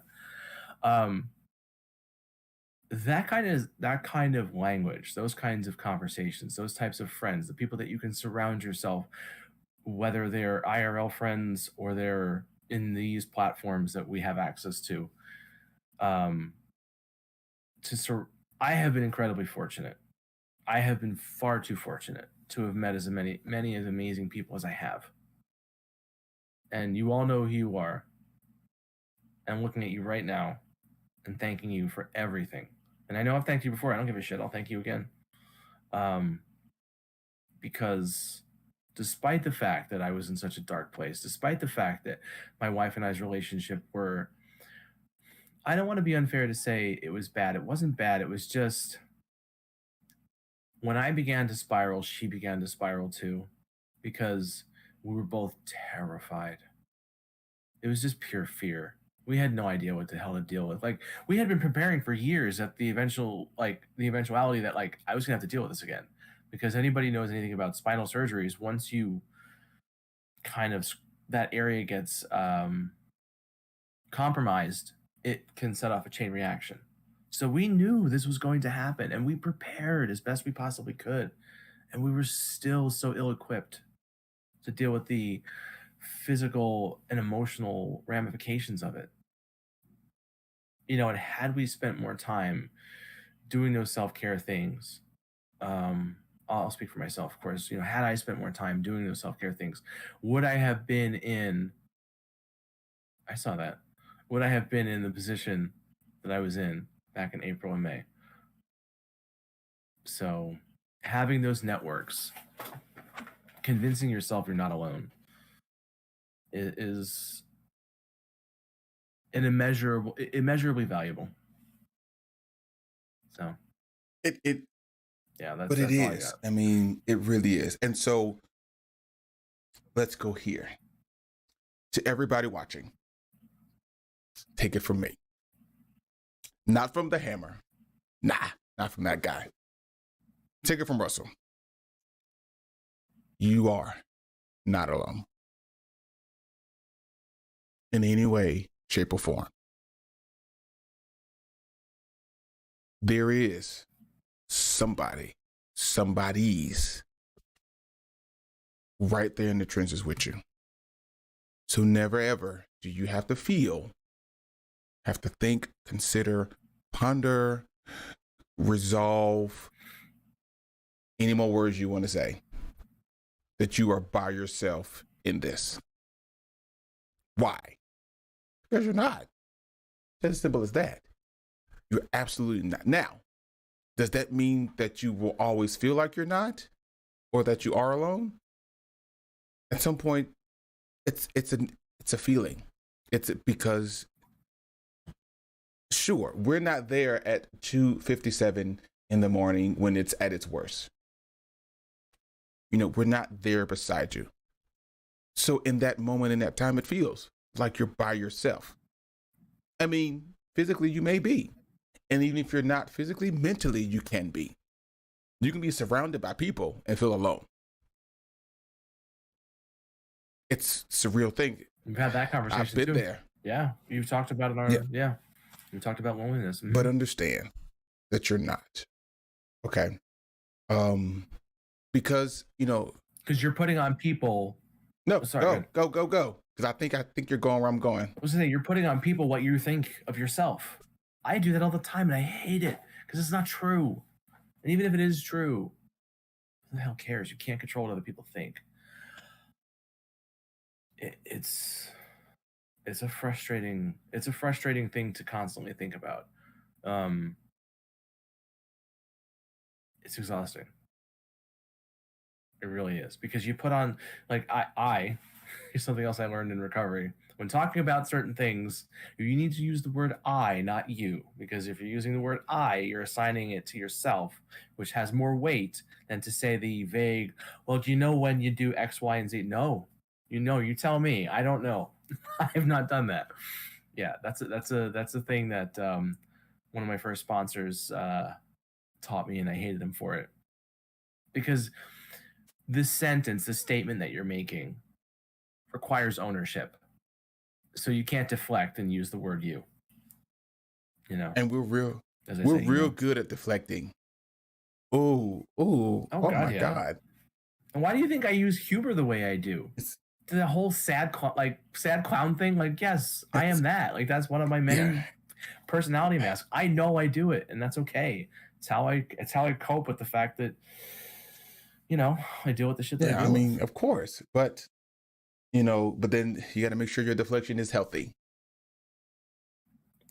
Well, that's just it. And right? and you have to make these I statements, because then it assigns responsibility to you, me, the person. Because then, okay, so now that I own this, what am I going to do about it? Because if you own it all day, Right. I don't care what you do, because it's not me. It's you, not me. All you, none of me. Right. So since Not you do me. that, Nope. you handle it, and we're good. And we're just going to take whatever I'm dealing with, sweep it up under somebody's rug, because it's all your fault, and you do that. And we're good. Right?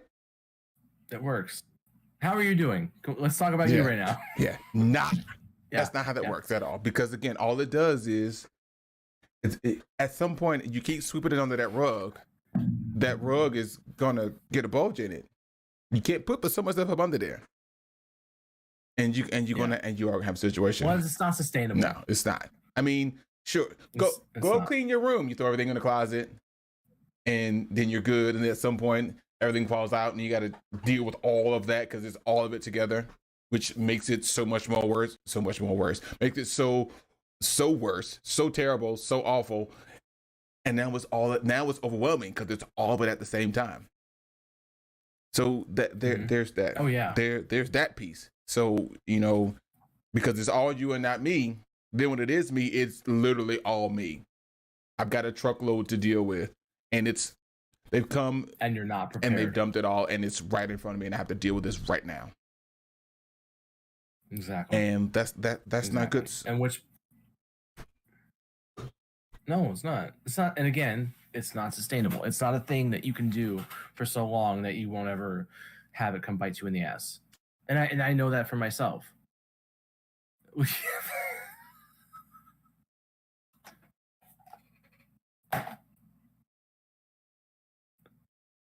For the podcast audience, I cannot laugh at the fact that when I said bite you in the ass, my amazing co-host thought at that moment it would be a great idea to mime out what biting was. And it caught me off guard and made me giggle. So I apologize. Oh, Lord. Okay, well, because whatever the hell point I was making, no. Well, we had to, because I think we're at a point now. We've done enough. Everything else, we got to get into. Okay, so this is great information, right? This is awesome. Good to know. What now? Right. How do we proceed? Because that's always been our message, right? How do you proceed? Yes. What do you do? Well, right. The first thing I think, and I heard somebody say this phrase wrong, and I'm gonna say it as wrong as they said it, again for the sake of a comedic relief. I think you hit the nail on your head. The whole time. The first thing is to acknowledge it. The first thing is to own the fact that there's an issue. There's a situation, whatever you want to call it. I don't want to call it a problem or issue. However you define it, whatever I call it, let's acknowledge that it's there. Right. And then you need to determine what your part in it is. Right. Because is it something that you can control? Yes, no, maybe. And then proceed from there. Because if it's not something you control, then all you control is your reaction to it, right? Yes. Like if it's the behavior an ex does, or a friend, or whatever the hell. Right. Your reaction to it is the part that matters. Because the kicker is, it's not you made me feel. It's not that. It is I felt when whatever. So because you can't make me feel anything. These are all gross things. Yeah, I hate them. You can't make me feel anything I don't want to feel. I got to address something, because this is really annoying. All this well-intentioned goody two-shoes crap that I have made this point to friends in chat before. This is not how we were brought up. We don't have these conversations. These are not things we say to ourselves, to each other. Oh, I hope you're taking care of yourself. Did you get good sleep? No, fuck you. I didn't get good sleep. Stop telling me to do good things for myself. What's wrong with you? This is language. These are language. Use your words. This is language, and these are actions. that we're not used to. It feels weird. I gotta be honest, there are days where I'm like, am I in fucking preschool? Did another adult just say this to me? But here's the opposite to that. We have tried the other way for a long fucking time. The other way sucks and produces nothing but bad results. So maybe, just maybe, there's another way. I mean, look at where we are. Right. Look at the conversation we're having. Literally because we didn't have this conversation. I wish. Exactly. Yeah, precisely. I wish you could see my feet because they were swinging in the air. we were. Sir, how the hell is that possible? You're a very tall they're person. up in the air. It's ridiculous. We're having this conversation. The Yeah, I just lift them up and kick them. We're having this conversation because we didn't have it. I was told that if you miss if there's a portion of your life that you miss, somehow or another you come back to it. What do you mean? In a sense, we miss having this conversation. Oh. Mm-hmm. And we're here. But it's necessary, as you said, right? And and so those things that are necessary that we miss, usually there's an opportunity to revisit it because it's just as necessary then or now, well, it's always as it was then. It's necessary in the moment because we just end up not dealing with it, whatever the fuck it is. And then Lefty in chat here says our generation was told to get over it and bury everything. 100%. Totally. Yeah. Don't burden people with your problems because that's inconsiderate. Don't just suffer in silence. Get over it. Yeah, it's inconsiderate. Well, that's the other thing too. You're emotionally burdening somebody. Even if they invite you to talk to you. I have 100% done that, which is why I do everything I can not to, but I'm still not great at it. Work in progress, folks. We all are. We're always a work in progress. We all are. We'll never make it 100%. To that point where we're done and still walking and breathing. No. And even in our passing, we may not be done. We're just done being worked on. We can't work or we can't do any more work. So complete or not, we're just no longer being worked on. But it's a day by day, minute by minute, moment by moment, whatever space of time, same space of time that we're working through this. It might be literally second by second. Literally, you might just be from one breath to the next, 100%. Just making it. But whatever that space of time is, again, understand that you're not alone. Acknowledge the fact that this is going on. See your role in it. If nothing else, even if it's something caused by somebody or something else, we do have the ability to control our response. Right. And so, and again, it's not you made me feel. I felt. I chose to feel because of. Sure, this may have happened, but it was my choice to feel. Because there are ways, I've been through some things where I'm like, you know what? That's okay. And was legit. Like, okay, I choose not to respond. I'm not going to neglect that is a thing, but I'm choosing not to respond. And I'm also choosing to be okay with not responding. What they did wasn't okay. Whatever happened wasn't okay. But I'm moving forward from there to not dwell on it and not let it be a thing in me because I have that choice. I have that opportunity. And since I have the opportunity, I'm going to take it because it's the best thing for me. Mm-hmm. And I think that's one of the major takeaways is we have to understand that even when things happen, we still play a role in our own care. Hence the reason why it's self-care. It's a pretty big one. Yeah. It's not your care. I'd say 100% investment would be. Only because you can't give more than 100%. I would opt to give you more, but you can't give but all of it. Exactly. So, it's not. But it does require that. It's not his care of me. It's not my care of him. It's not your care of her, her care of him, their care of them. It's your care of you, my care of me. Because at the end of the day, I do have the opportunity to care for me. What I do with that is something else, but I do have the opportunity to care for me in every situation, in every circumstance, period. But we've got to make some different choices. I won't even say better. We've got to make some different choices.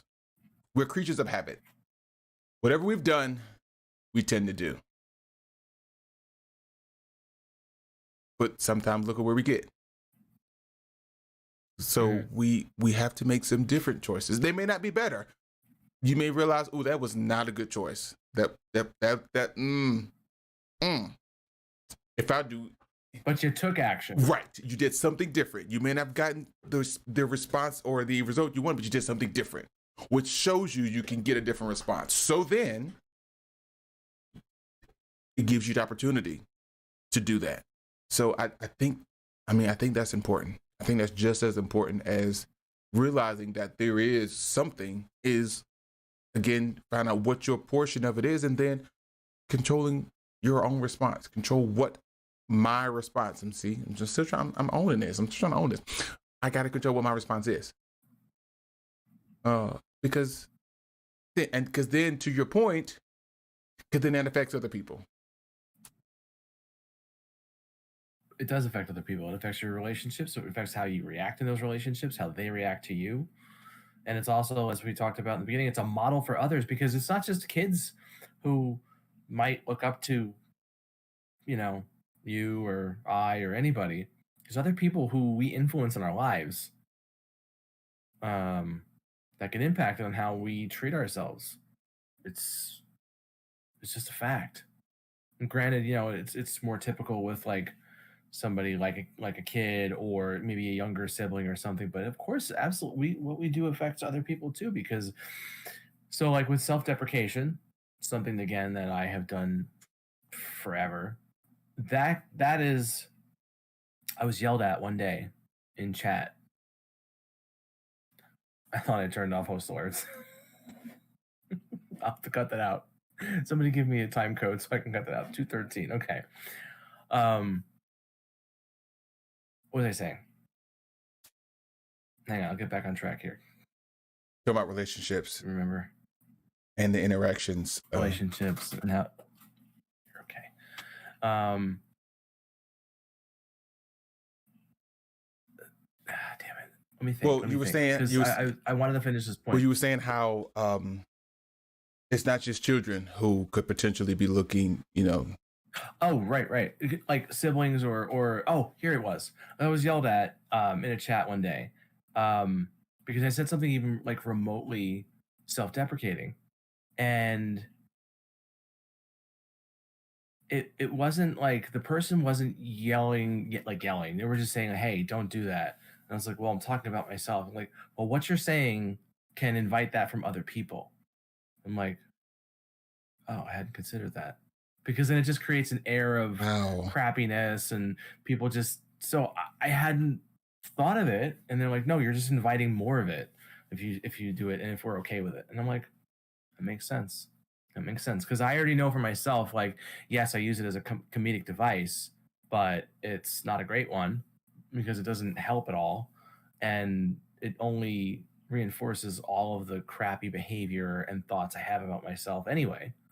So yeah, but my point is, like, that's how you influence other people too, that aren't just your kid or other sibling. It just, it makes it okay, and it's not okay. It's just not. Because you teach people how to handle you by what you do to yourself. Well, that's a whole other thing too, because you're communicating to the world how you want to be treated. Absolutely, that's another part of this conversation too. You treat yourself bad, people will treat you bad also. And not that you deserve it, but you invite it. You invite it, yeah.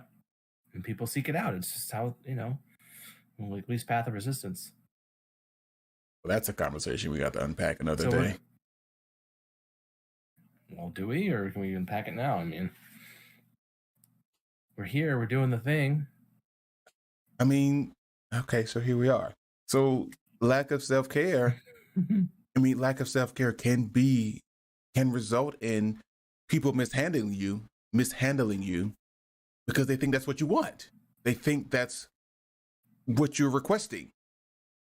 You know, if that's what drives you, either directly or indirectly. right?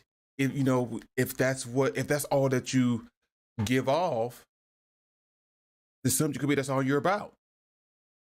So why would I give you anything else besides what you're about?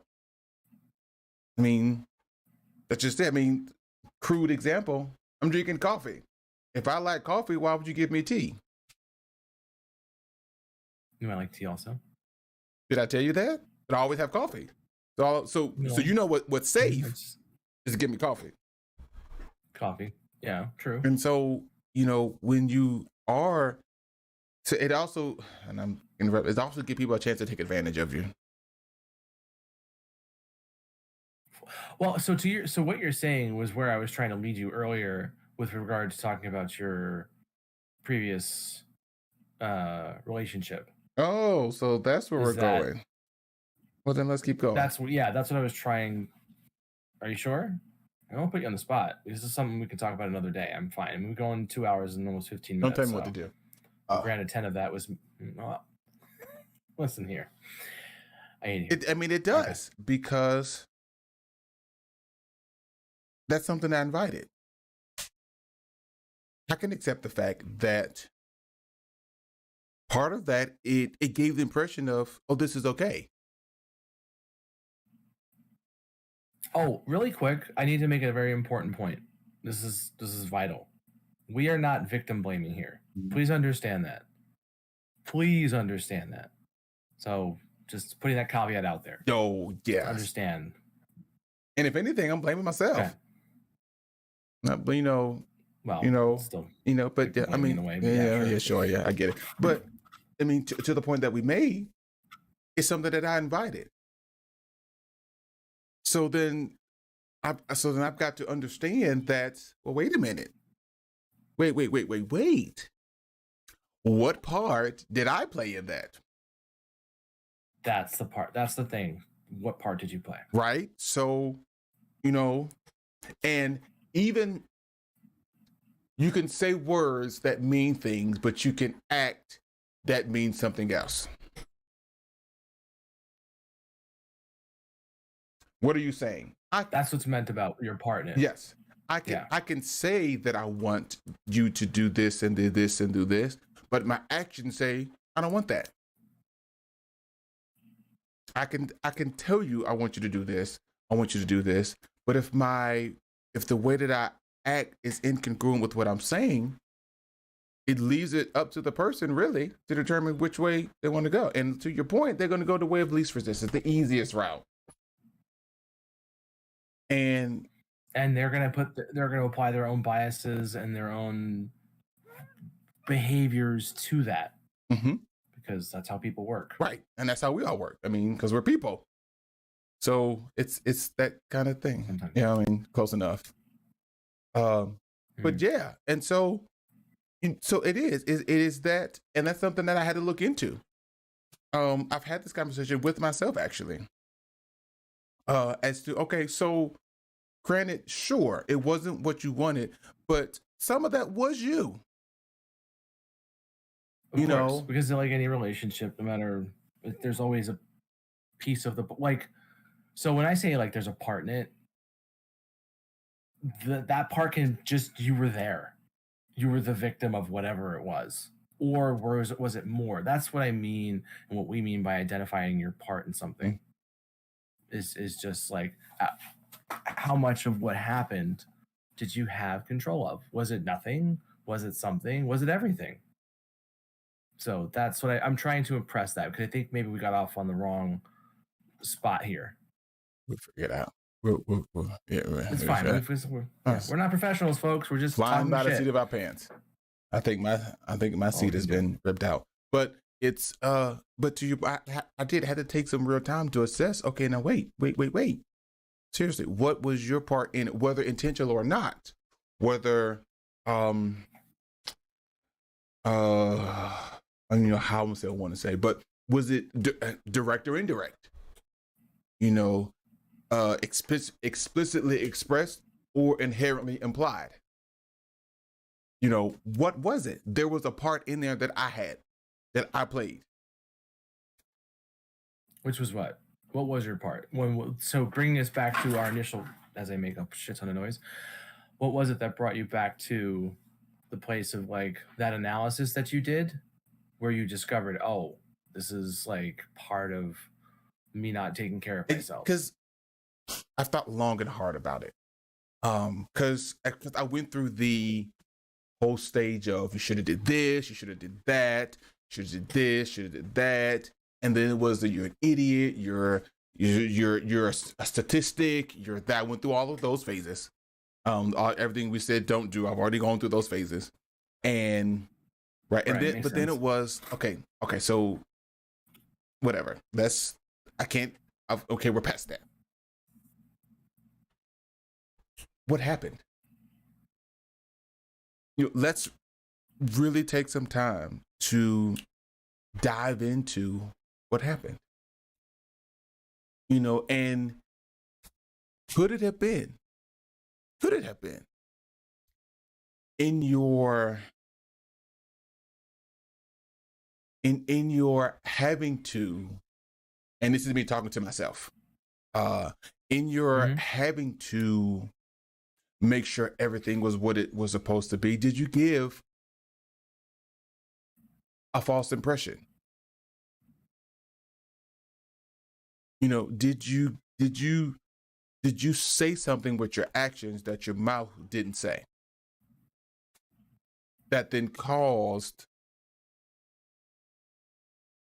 some misinterpretation? Now, along with that, I will say that I did make it very clear that I'm only doing this because. That's terrible. That was a loud noise. I'm only doing this because. No, it's the way Facebook works. I'm only doing this because. And once these conditions are different, I won't have to do this because you will. I did, that's something I made clear. But when those things didn't happen, I still had to make sure things were what they needed to be. Or you're looking at being out of doors, not outside, out of doors. Right. All those kind of things. So then it was, but he'll just take care of it. So then I don't have to. He'll take care of it, meaning you. Just to make sure we understand we're talking about you in this. So then I really don't have to, is what's being said on the flip side. I really don't have to because he will. The fallback is him. And it was me in a place where, like, even if I didn't want to be the fallback, I had to be. And it bred an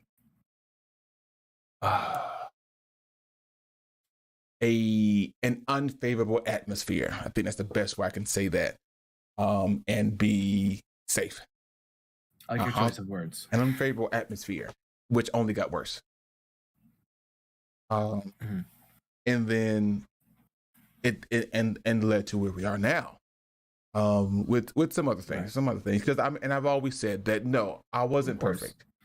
I get that. No, I don't think anybody said you were. But that's something I've always said. That's something that I've said even on the onset of conversations like this.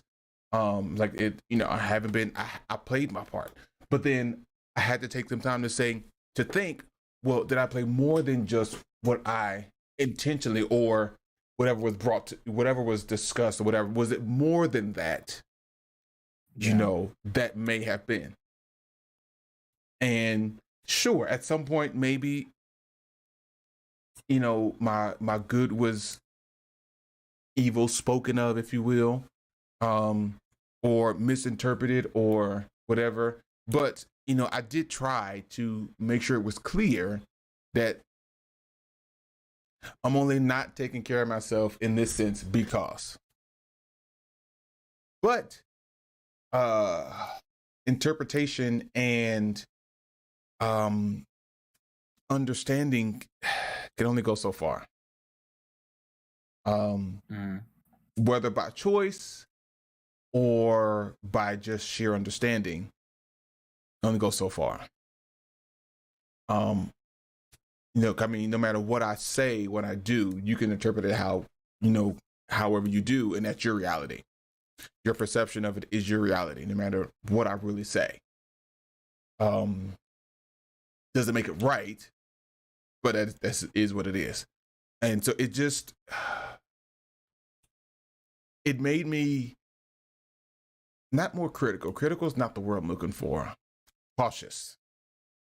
More, I could say critical in my analysis of what happens. I could say it that way. It caused me to be critical of yourself? Not of myself, of the entire situation. To think Gotcha. more critically, I guess, maybe that way. To dig deeper, to look at it from different angles than just what was typically there. That's something that I had to do because I'm here, and in everything I need to learn from. That's right. That's one thing that's important. I need to learn from all of this. And so in order to really learn from this, I got to see, is there more than just what I'm seeing? Is there more to see than what I see? Is there something beneath the surface? Right, because there's always that stuff that's something beneath the surface than just what was there in that moment. And something I think is important, and just in life in general. I try my best to do that because it happened. It may have been even if it was completely out of my control. What can I learn from this? What can I take from this going forward, so that if nothing else, I just know even what not to do in a situation like that. I mean, that's a lot of information, actually. What not to do is great. Right. I mean, I know what to do, but I know don't do that. Whatever you do, don't do that. And that's where it goes into, I may not make the right decision, but at least I'm not making that wrong decision. Because I know that's a bad idea. I know that's not the right thing to do. I don't know how to cook, but I know not to put my hand on the stove. Matter of fact, I will go the opposite way around to not go near the stove. Right. It could burn you. There you go. So avoid. So those kind of things. And so it's it's tough because it's that mirror, right? It's the mirror that says, hey, you had a part in this.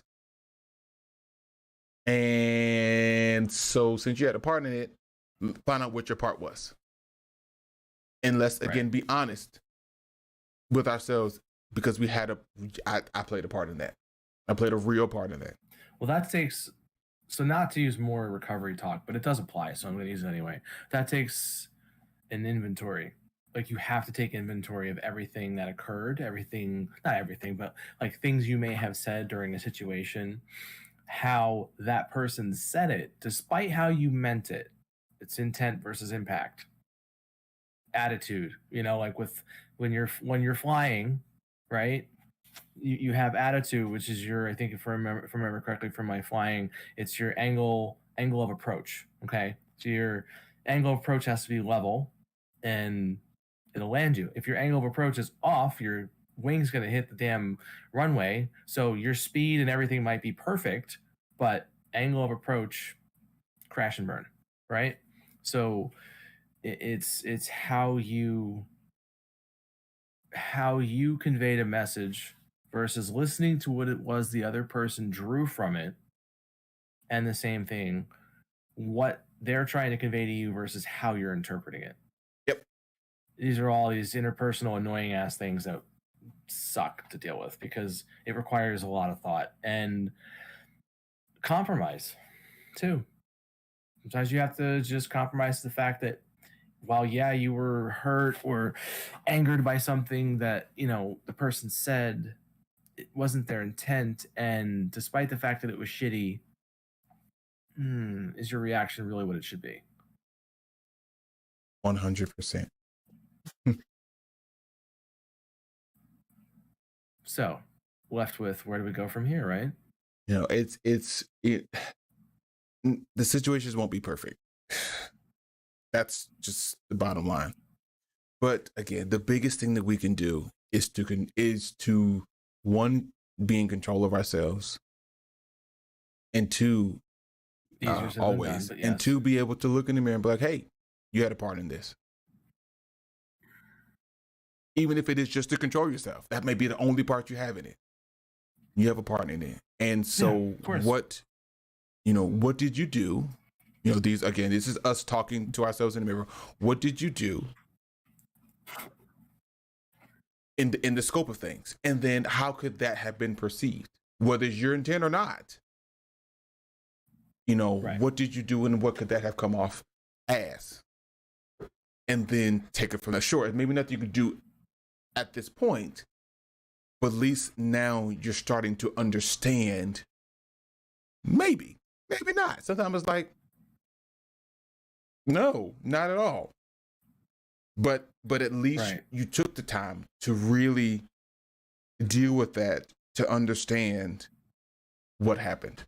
Because you can't grow from this. You can't be bettered by it if you don't know what happened. It's just some weird coincidence that happened and we moved on. You don't learn anything from it. You don't grow. You don't get a chance to grow from it. Because again, if nothing else. Well, that just creates resentment too over time, right? Like that kind of stuff, that just snowballs into similar shit. And then eventually you've got this, avalanche. Yeah. Now I hate you forever. That's coming down because you haven't. Yeah, I hate you forever when it was something small. Because right. It was always a thing my parents said. I always hated it, but I get it as an adult, obviously. It's not about the pizza. And it was this story that they had made up or heard somewhere, whatever the hell it was. This young couple are together and they started talking about what's for dinner. Oh, let's do pizza. Okay, well, we're going to go to the pizza. And they're going back and forth. And finally, by the end of the night, someone leaves the apartment. What happened? It all started because of a pizza. But really what it ended up being was the fact that their relationship kind of, fell apart because of other things. So it wasn't necessarily about what they were arguing about. That was just the catalyst to explode everything. And, so it's almost never about that. It's never about those things. That's just you resenting the very being of the person you're arguing with, right? And I hate the way you chew. God, stop chewing like that. What's wrong with you? Yeah. I sneezed, you didn't say bless you. Really? So you don't want me to be blessed? Is what? And that's right. You don't want me to die in a state of grace. How dare you? It's something, and because that's always an underlying. It's an indication of something underlying. You know, when you have these. Always. You know, if it's a major issue, then sure. But something small. Well, you knew I didn't like pepperoni, so why'd you get? You know, like right, because it's not about the pepperoni. It's the fact that you're a selfish asshole or whatever the hell it is. So. Yeah, so it is. So, but yeah, we have to be more aware. You have to be more self-aware. Just period. Because yes, well, that's essentially and self-awareness brings about self-care. Yeah. Yeah, because you have to be aware of what goes on with you. You not just what happens to you, but how you react to the world around you. That's the most vital piece. How you react to the world around you, because shit's unfair, right? Like we all know this. We all know life is not a fair thing. Between whatever happens in our upbringings and our adulthood, life isn't fair, right? But what it can do is arm you with the ability to say, okay, life's not fair. This sucks. This is terrible. But how do you treat other people? You know, are you miserable and resentful? So that's all you give off. I'm not saying you have to walk down the street, skipping and singing a tune like you're happy every day, but it's about, right. It's about taking enough care to know how what you will do will impact others, which is a point that we're kind of closing off at this right now. is how you impact the world around you. So again, it's not just about, your health, mental and physical, and spiritual in some ways. Um, it's again, it's the world around you. So one of the reasons, one of the reasons why I think we do such short titles to these conversations because the titles themselves, like self care, again, that's a huge thing. Like we've now spent the last 2.5 hours, minus 10 minutes for audio issues, 2 hours and 20 minutes talking about this topic, going through, the beginning, middle, and now the end piece of all of this. But in the end, it's such a multifaceted conversation that it can go on forever. So that's why we do this the way we do it. So we can explore this. We're just not experts. We don't know what the hell we're talking about, right? All we ever wanted to do was express the things that I have inside of me so Hammer can express the things he has inside of him and to, again, be vulnerable enough to show everybody else like, hey, you can talk about things. You can get it out there. If it's not here, talk about it with somebody. Just talk about shit because again, we all deal with so much of the same doubt and fear and anxiety and stress. Right? Man, yeah. I know. No one gets out of this for free, right? Like we all have this shit. So how do we deal with it? I can put us into the direction because we probably should wrap up soon. Based on things I've talked about here and just in general, I have promised myself and others that I am going to get the help that I need to deal with the things that I've talked about tonight and other things going on that just aren't important to mention. Because the alternative sucks. I know how the alternative works out, right? Haven't we talked about the whole get busy living and get busy dying thing? In the end, you boil all the things down, you take everything out of it, you're at a crossroads. So that's where I find myself. I can sit here and be, miserable, hating life and, avoiding everybody and just thinking I'm a failure because, I've done this or that, or I was the cause of this or that, when really none of it's my fault. It just is what it is. So part of that self-care that I was talking about before is also giving myself a goddamn break because I'm not good at that. I am not good at that. I will take on all of the problems just to say, oh, I'm the cause of it. I don't do that anymore. That sucks. That's a crappy way to live.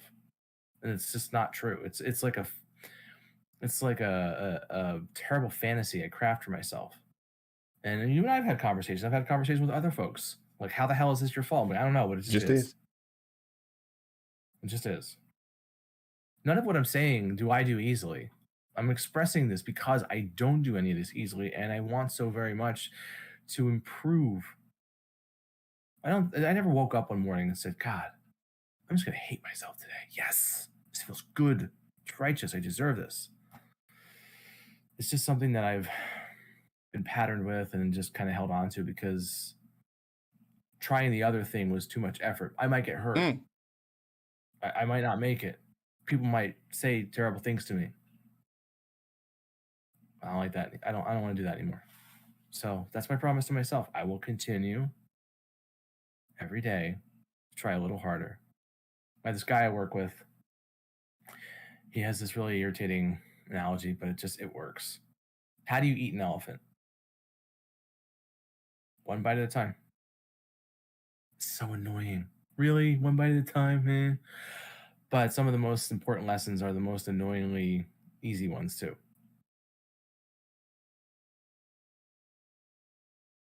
So where are you at, Hammer? I've been thinking because I know we've had this conversation coming. And I mean, I've got some commitments I need to make for myself. I need to take better care of myself. I get it. I need to take much better care of myself. I need to learn that I don't have to be last. I don't need to be last. And it's important that I'm not last. I don't know how many times you all have told me that. Right. And I get it. I get the concept, right? I get the concept. I've been assessing strategies as to how do I do that? What does that look like for me? Right. I mean, one of them is you have days you can work from home. Do it. I guarantee that office will not crumble and fall if you're not there for a day. And if it does, it's not your problem. Because and that is just, be glad you weren't there so you don't get crushed under it. And but that's okay. Your team can function. They've done it without you several times because you haven't always been there. I was very suddenly flown away to California. I was here 1 week and I said, hey guys, I won't be here the rest of next week. See you not this Monday, but next Monday. Just like that. And they were brand new. I just came back from 2 weeks of vacation. PTO at work. So vacation in that sense.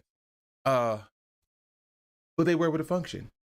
Sure, there was a thing here, a thing there that I dealt with, but they were able to function. They didn't have to have me there.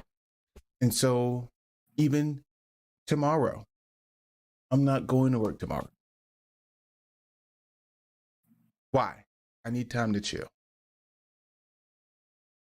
Yeah, you do. I need time to decompress because it's very difficult being a citizen soldier to very suddenly flip from one lifestyle to another. Sometimes overnight. It can be difficult. It's two completely different lifestyles to just transition from like that. And so so that's one of my commitments is you don't always have to work. Though another one is those things that you enjoy that aren't work, they're work. So don't do them all the time. Don't use that as a thing for you to deflect. Don't do that. These are things that I'm telling myself. Right. You know, and then you want to exercise. You need to exercise. You have to exercise. You made a commitment that you would. Now honor it. I want to add a little bit of something to what you're talking about too, because I bet you there's a person out there right now screaming at whatever device they're listening to us on. I own my own business. If I don't work, everything falls apart. I'm self-employed. It's a fair point. But all the money you're going to earn is worth fuck all to you if you drop dead. And while, okay, maybe your family will get it, it doesn't improve their lives in the end when you're not there. You know, oh, well, my kids are taken care of financially. Maybe. But, you know, I bet you losing a parent at a very young age is probably going to maybe take a lot of the edge off of how much money that will help them in the end. Sure, college is great, setting them up when they get there, after the fact in the working world, all great, all good things. Wonderful. But they don't have their father or their mother. They don't have their father or their mother, exactly. And then, or if you are around, you've suffered so dearly. At what cost have you, your personal relationships are ruined, your own health is ruined. So while yes, I understand the unbelievable, seemingly insurmountable stress of that, you still need to take care of yourself. Even if you're working 12, 16 hours a day. Sorry. It's just a fact. It is. It is. I mean, I had 180 hours of PTO. Sir. 100. I'd love to yell at you, but I had almost spent that many myself. That's one 100. And now, mind you, the way it works in my job, it's not a use it or lose it kind of thing. So it just keeps accruing until you get to your max, depending on how long you've been with the organization. So this has been accruing for a bit of time. Yeah, I was gonna say. Because we get it every. I'm glad you had it, by the way. We get it, and so some of it is planning, some of it is knowing. Okay, I got this coming going, but that was only 80 hours. Right. 88. Sorry, only 88 hours. Whatever. It's still a little less than 100 hours there unaccounted for.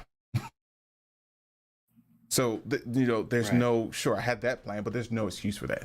There's no excuse for maxing out the amount of PTO that you have. And so then I do have the option to work from home and not even use that if I wanted to save it. I have those options that I'm not utilizing. I'm making those commitments both internally and now publicly that I will do these things. Yeah, mods, you heard him. And they're here too. Yeah, sort of. Yeah. And they all know you, so I hate it here. Yeah, there it is. But yeah, so but I think that's, you have to start to, again, you have to acknowledge it, and then okay, so again, what do we do? What are the practical applications? And that requires a commitment from me, from you, from the person who has self-care issues. There's a commitment to caring for yourself better. You've got to make these changes. Yeah. You've got to do this, or it's this vicious cycle. Even if it's one thing. Yes. One thing. Even if it's just one thing. One thing a day, whatever the hell it is. And I'm not going to sit here and start dispensing advice because, good Lord, Dr. Heal Thyself, right? But so here's something. So I started spending time in my stream team's voice chat with some really amazing people. I didn't always necessarily want to do that. I'm a fairly solitary person for the most part. Granted, when I'm among people in a voice chat, I talk a lot, but I'm fairly solitary. I don't like to surround myself with a lot of people in that situation. Why did I do it? Because I needed it. It was something I needed for my own self-care. Once I got out of that cloud that I was talking about earlier, I needed those interactions. I have still needed those interactions. Now that life is getting back to normal, it'll be less and less, but I'm still going to need to always sort of check in because, there are people who give a fuck. I mean, you're one of them, and you'll still check in with me. So, my commitment. What? Go ahead. I see that smile. No, so I've put this out there, and now I'm being told what to do. Oh dear. And it's not even one of the mods. just another concerned person. But then, because one of the mods is in the same boat as I am, so there's that too. So.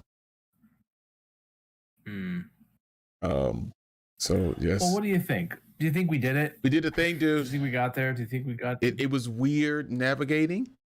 It's always weird navigating. I think this one was a little more weird than typical. Well, because it's been a while too.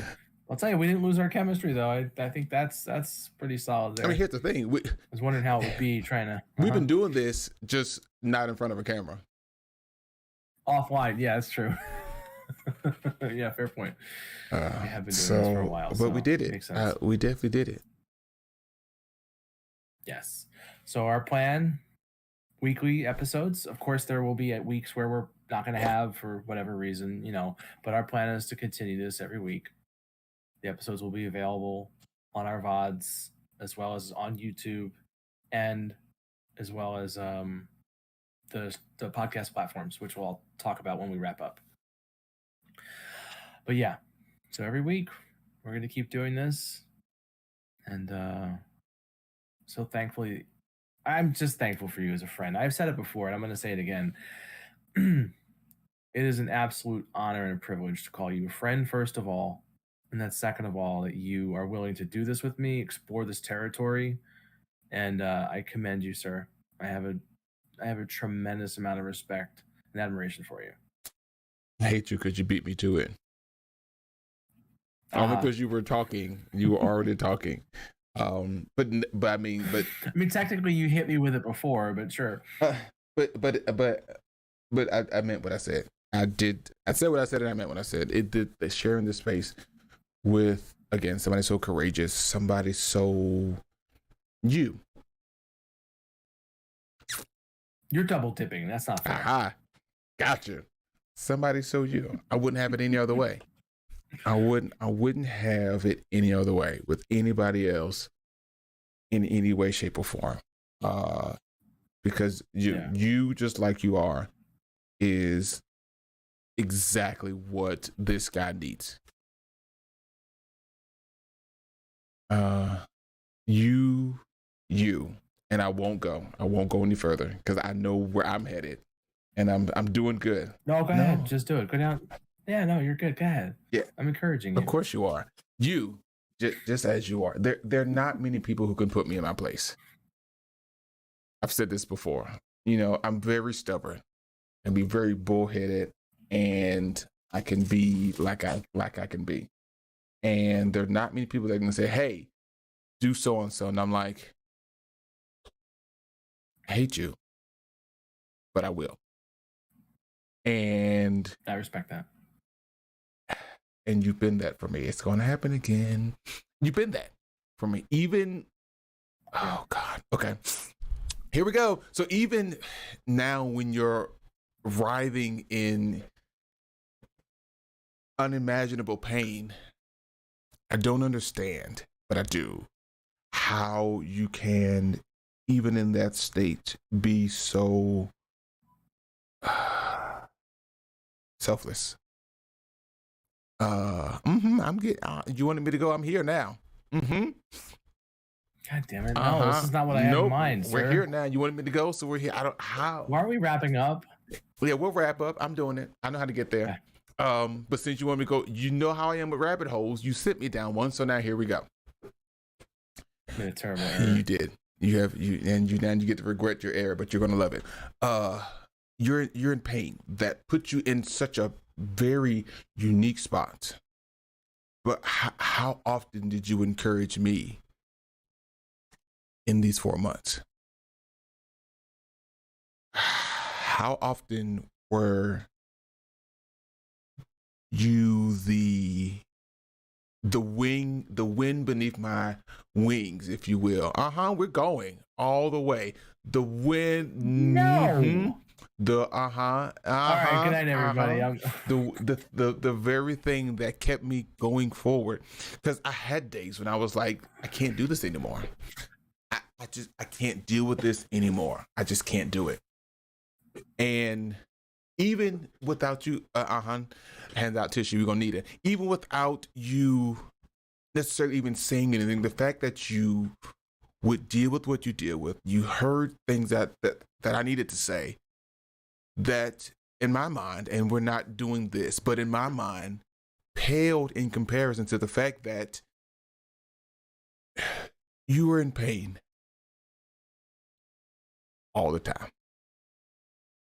And you took the time in all of your pain to say anything to me, even to acknowledge my son.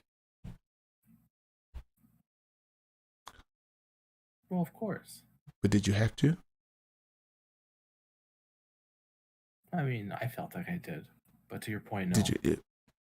You could have just said, I'm good, been done with it, didn't, just that. But it wasn't that. Even when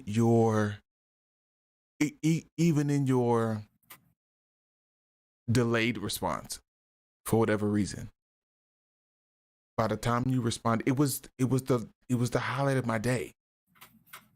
Knowing that you were at least okay, whether it was the best end of okay or the worst end of okay, or not at all, it was a thing that said to me, but whatever you're dealing with, you can do this. You can do this. The fact that you even took the time to respond, because it was my goal. I missed a few, but it was my goal to send you a message every day. And it's really, that's it. Trust me, if you didn't, someone did. Of course, we knew that, but it was my personal goal. You know, to send you a message at least every day. And when I didn't, it hit me hard. Well, just know that it was a team effort. Yes, that's all I can tell you. Yes, trust me. Fucking God, you goody two-shoe pain in the asses. Hope you're well. Sending you love. Are you? But yes. But for me, it was your response.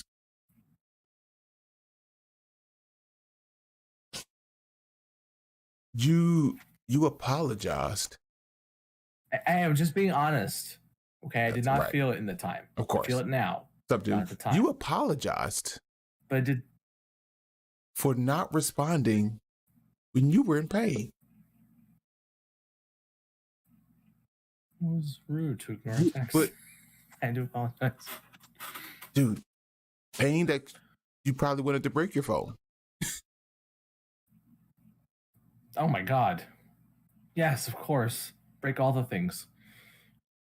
So, and me, I do a very deep feeling, and the minutest of things have the most impact to me, and that meant a lot. It meant way more than I ever be able to express. It just, it did. I'm not trying to make you go through this, but I'm done. I'm not doing this with you. I already hate it here enough. But I hate it here, but I wouldn't be in any other space. No, not at all. Not at all. I wish for people who didn't understand, I wish I could make them understand. Because again, like I am fortunate that IRL, I have people that are absolutely tremendous. I have a small family, but God damn it, we are dedicated and we love each other tremendously. But to have this group of people, I mean, come on. Well, who could ask for more? Who could ask for better friends? Honestly. And you know, everybody in chat knows who the hell I'm talking about. You do. You know what I'm talking. I could not ask for a better group of people. Even the extended community. Folks I don't talk to all the time. Now I'm going to do it. So I'm done. And I'll say this, there were people over here that were so excited to see you. There were people yelling at you. Which is weird to me. In a whole community that, well, you take care of them now. So there's that. But yeah, they were, they were excited to see you. I mean, people, when you were going through, how is Sid doing? Have you heard from Sid? What's going on with Sid? Genuinely concerned. I heard from people I've never heard from before. No offense. There were names popping up in certain people's chats, or I got a message from, like, I feel terrible. Who is this person? Didn't happen often, but it happened a few times. Enough. It's hard to accept that kind of love and support when I feel the way I feel about myself, when I do. Well, know you're loved. You're loved. If nobody else, too, this guy. This is disgusting. Makes me sick. You'll be fine. Here we are. But we did a thing before we go into something else. We did a thing. We'll go another 3 hours doing this. I was gonna say, well, yeah, and my butt hurts. I need to get out of this. and run quick. Yes. So my back is feeling really great. Actually. So I knew we needed to. I will not glaze over that. I filled the quota. Back is doing great. It wasn't earlier, but it's actually doing really good. And so I wanted to go ahead and address that because we didn't get a chance because we said we would. We didn't get a chance to address that, but I'm good. I am good. Okay. Well, I'm glad you're good, and I take you at your word. I'm trusting. No, I'm kidding. Of course, we trust you at this point. I mean, come on. I think you'd be honest enough, especially in this space, right? I mean, that's how we build this, being as honest as possible. And painful as it is sometimes, it is a catharsis. It is a selfish thing at times. I got to be honest. It really is. All right. Um, Let's get out of here, dude. Yeah, right, let's do it. Let's get out of here. All right. I don't think I have my solo screen set up, so I'm gonna have to just. Oh my god. We went through all of that. I forgot to do the solo screen. All right. So if I switch scenes, I don't know. Hold on, let me see. Yeah, see, I'm offset. Oh my god. This couldn't have ended any better way. Hold on, let me do it. Hold on. Let me just make myself smaller. I kind of fit. Hold on. Let me do this, and I'm gonna do this. And okay, you're now gone, and now this is gone, and we're gonna do this up here. I did a thing. See, you're not. It's an ugly thing, but it's done nonetheless. Absolutely. Hammer, I love you, buddy. Thank you for everything. Thank you for doing this with me. Thank you for being brave enough to do this. And we will talk later about next week. And we got to find a raid target. Even though we didn't do our raid message, we got to find a raid target. Oh, that's true. We do need that, don't we? And then Everset said a thing in your chat. Bye. Oh, I'm going to read that in a moment out loud. You should. Let me see. What is that? Yeah, that's good. So. Oh, I know who we're going to say hi to. Well, I want to go say hi to Angie. Yes. I want to go say hi to Angie too. Angie's an amazing human being. She does amazing work. We all adore her. So let's go say hi to Angie. Everybody. Oh, you know what? Let's definitely. Yeah, we got to do that stuff too. Folks. I'll talk to you here. I've got a solo screen. Bye. Goodbye. I have one now too. I'll see you. Bye, my friend. Yes, talk to you sir. Later. I had to push button to do things. There. Is that the right thing? All right, guys. We did it. We did it. It is hilarious. So that's this is how we talk all the time. This is how the end of our conversations go all the time, just like that. That was tough, right? It was tough, very much necessary, very much. Listen, thank you all for hanging out. I appreciate all of you. Kissy, I will do that. Again, committed. I'm making these commitments. I will. If something is up, then I will make sure I take care of myself. Listen, I appreciate everybody coming. Excuse me, everybody coming through, everybody hanging out. I'm not gonna hang out too long because we get rid of raid out. There it is. Get rid of raid out here. But again, thank you all so much, and please take care of yourselves. All right, take care of yourselves. That's the most important thing. If you don't get anything else out of this, please take care of yourself. All right. That's just my thing. I need y'all to take care of yourself. I know, kissing. I know. As much as I give you all flag, I know. And so, and I know when to be honest. I know when we're doing whatever. But yeah, I will definitely make sure I take care of myself. Because then when I'm a hypocrite, and then I'm not good to anybody else because I don't take care of myself.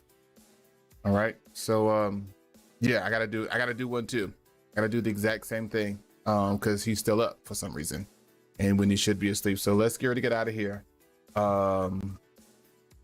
Unless I'm waiting on Sid to see when he's ready to raid. But in the meantime, I need to find the target on the blue side. Hold on.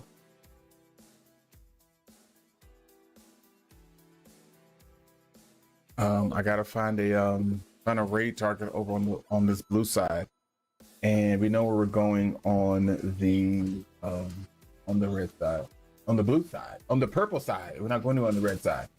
I'm gonna send you all the game type. Yeah. Well, I'm not going to work in the morning. I'm good. Hey, no, he did a thing and now I'm gone. I know. Cause that's why you can't see me. So let's get out of here. Let's get out of here. Let's go see Andrew on this side. So let's get out of here. All right. I love you guys. I will see you all on the flip side. I know he's just so rude. We're out. Peace. You can't see.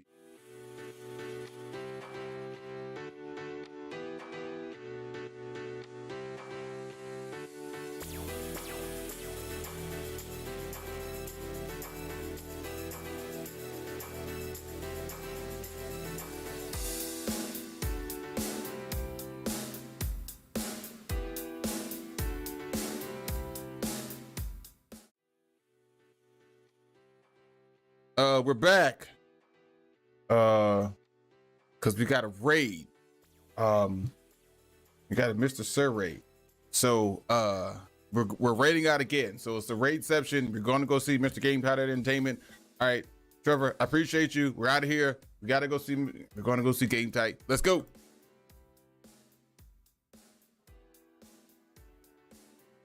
Press buttons, do things. Got one.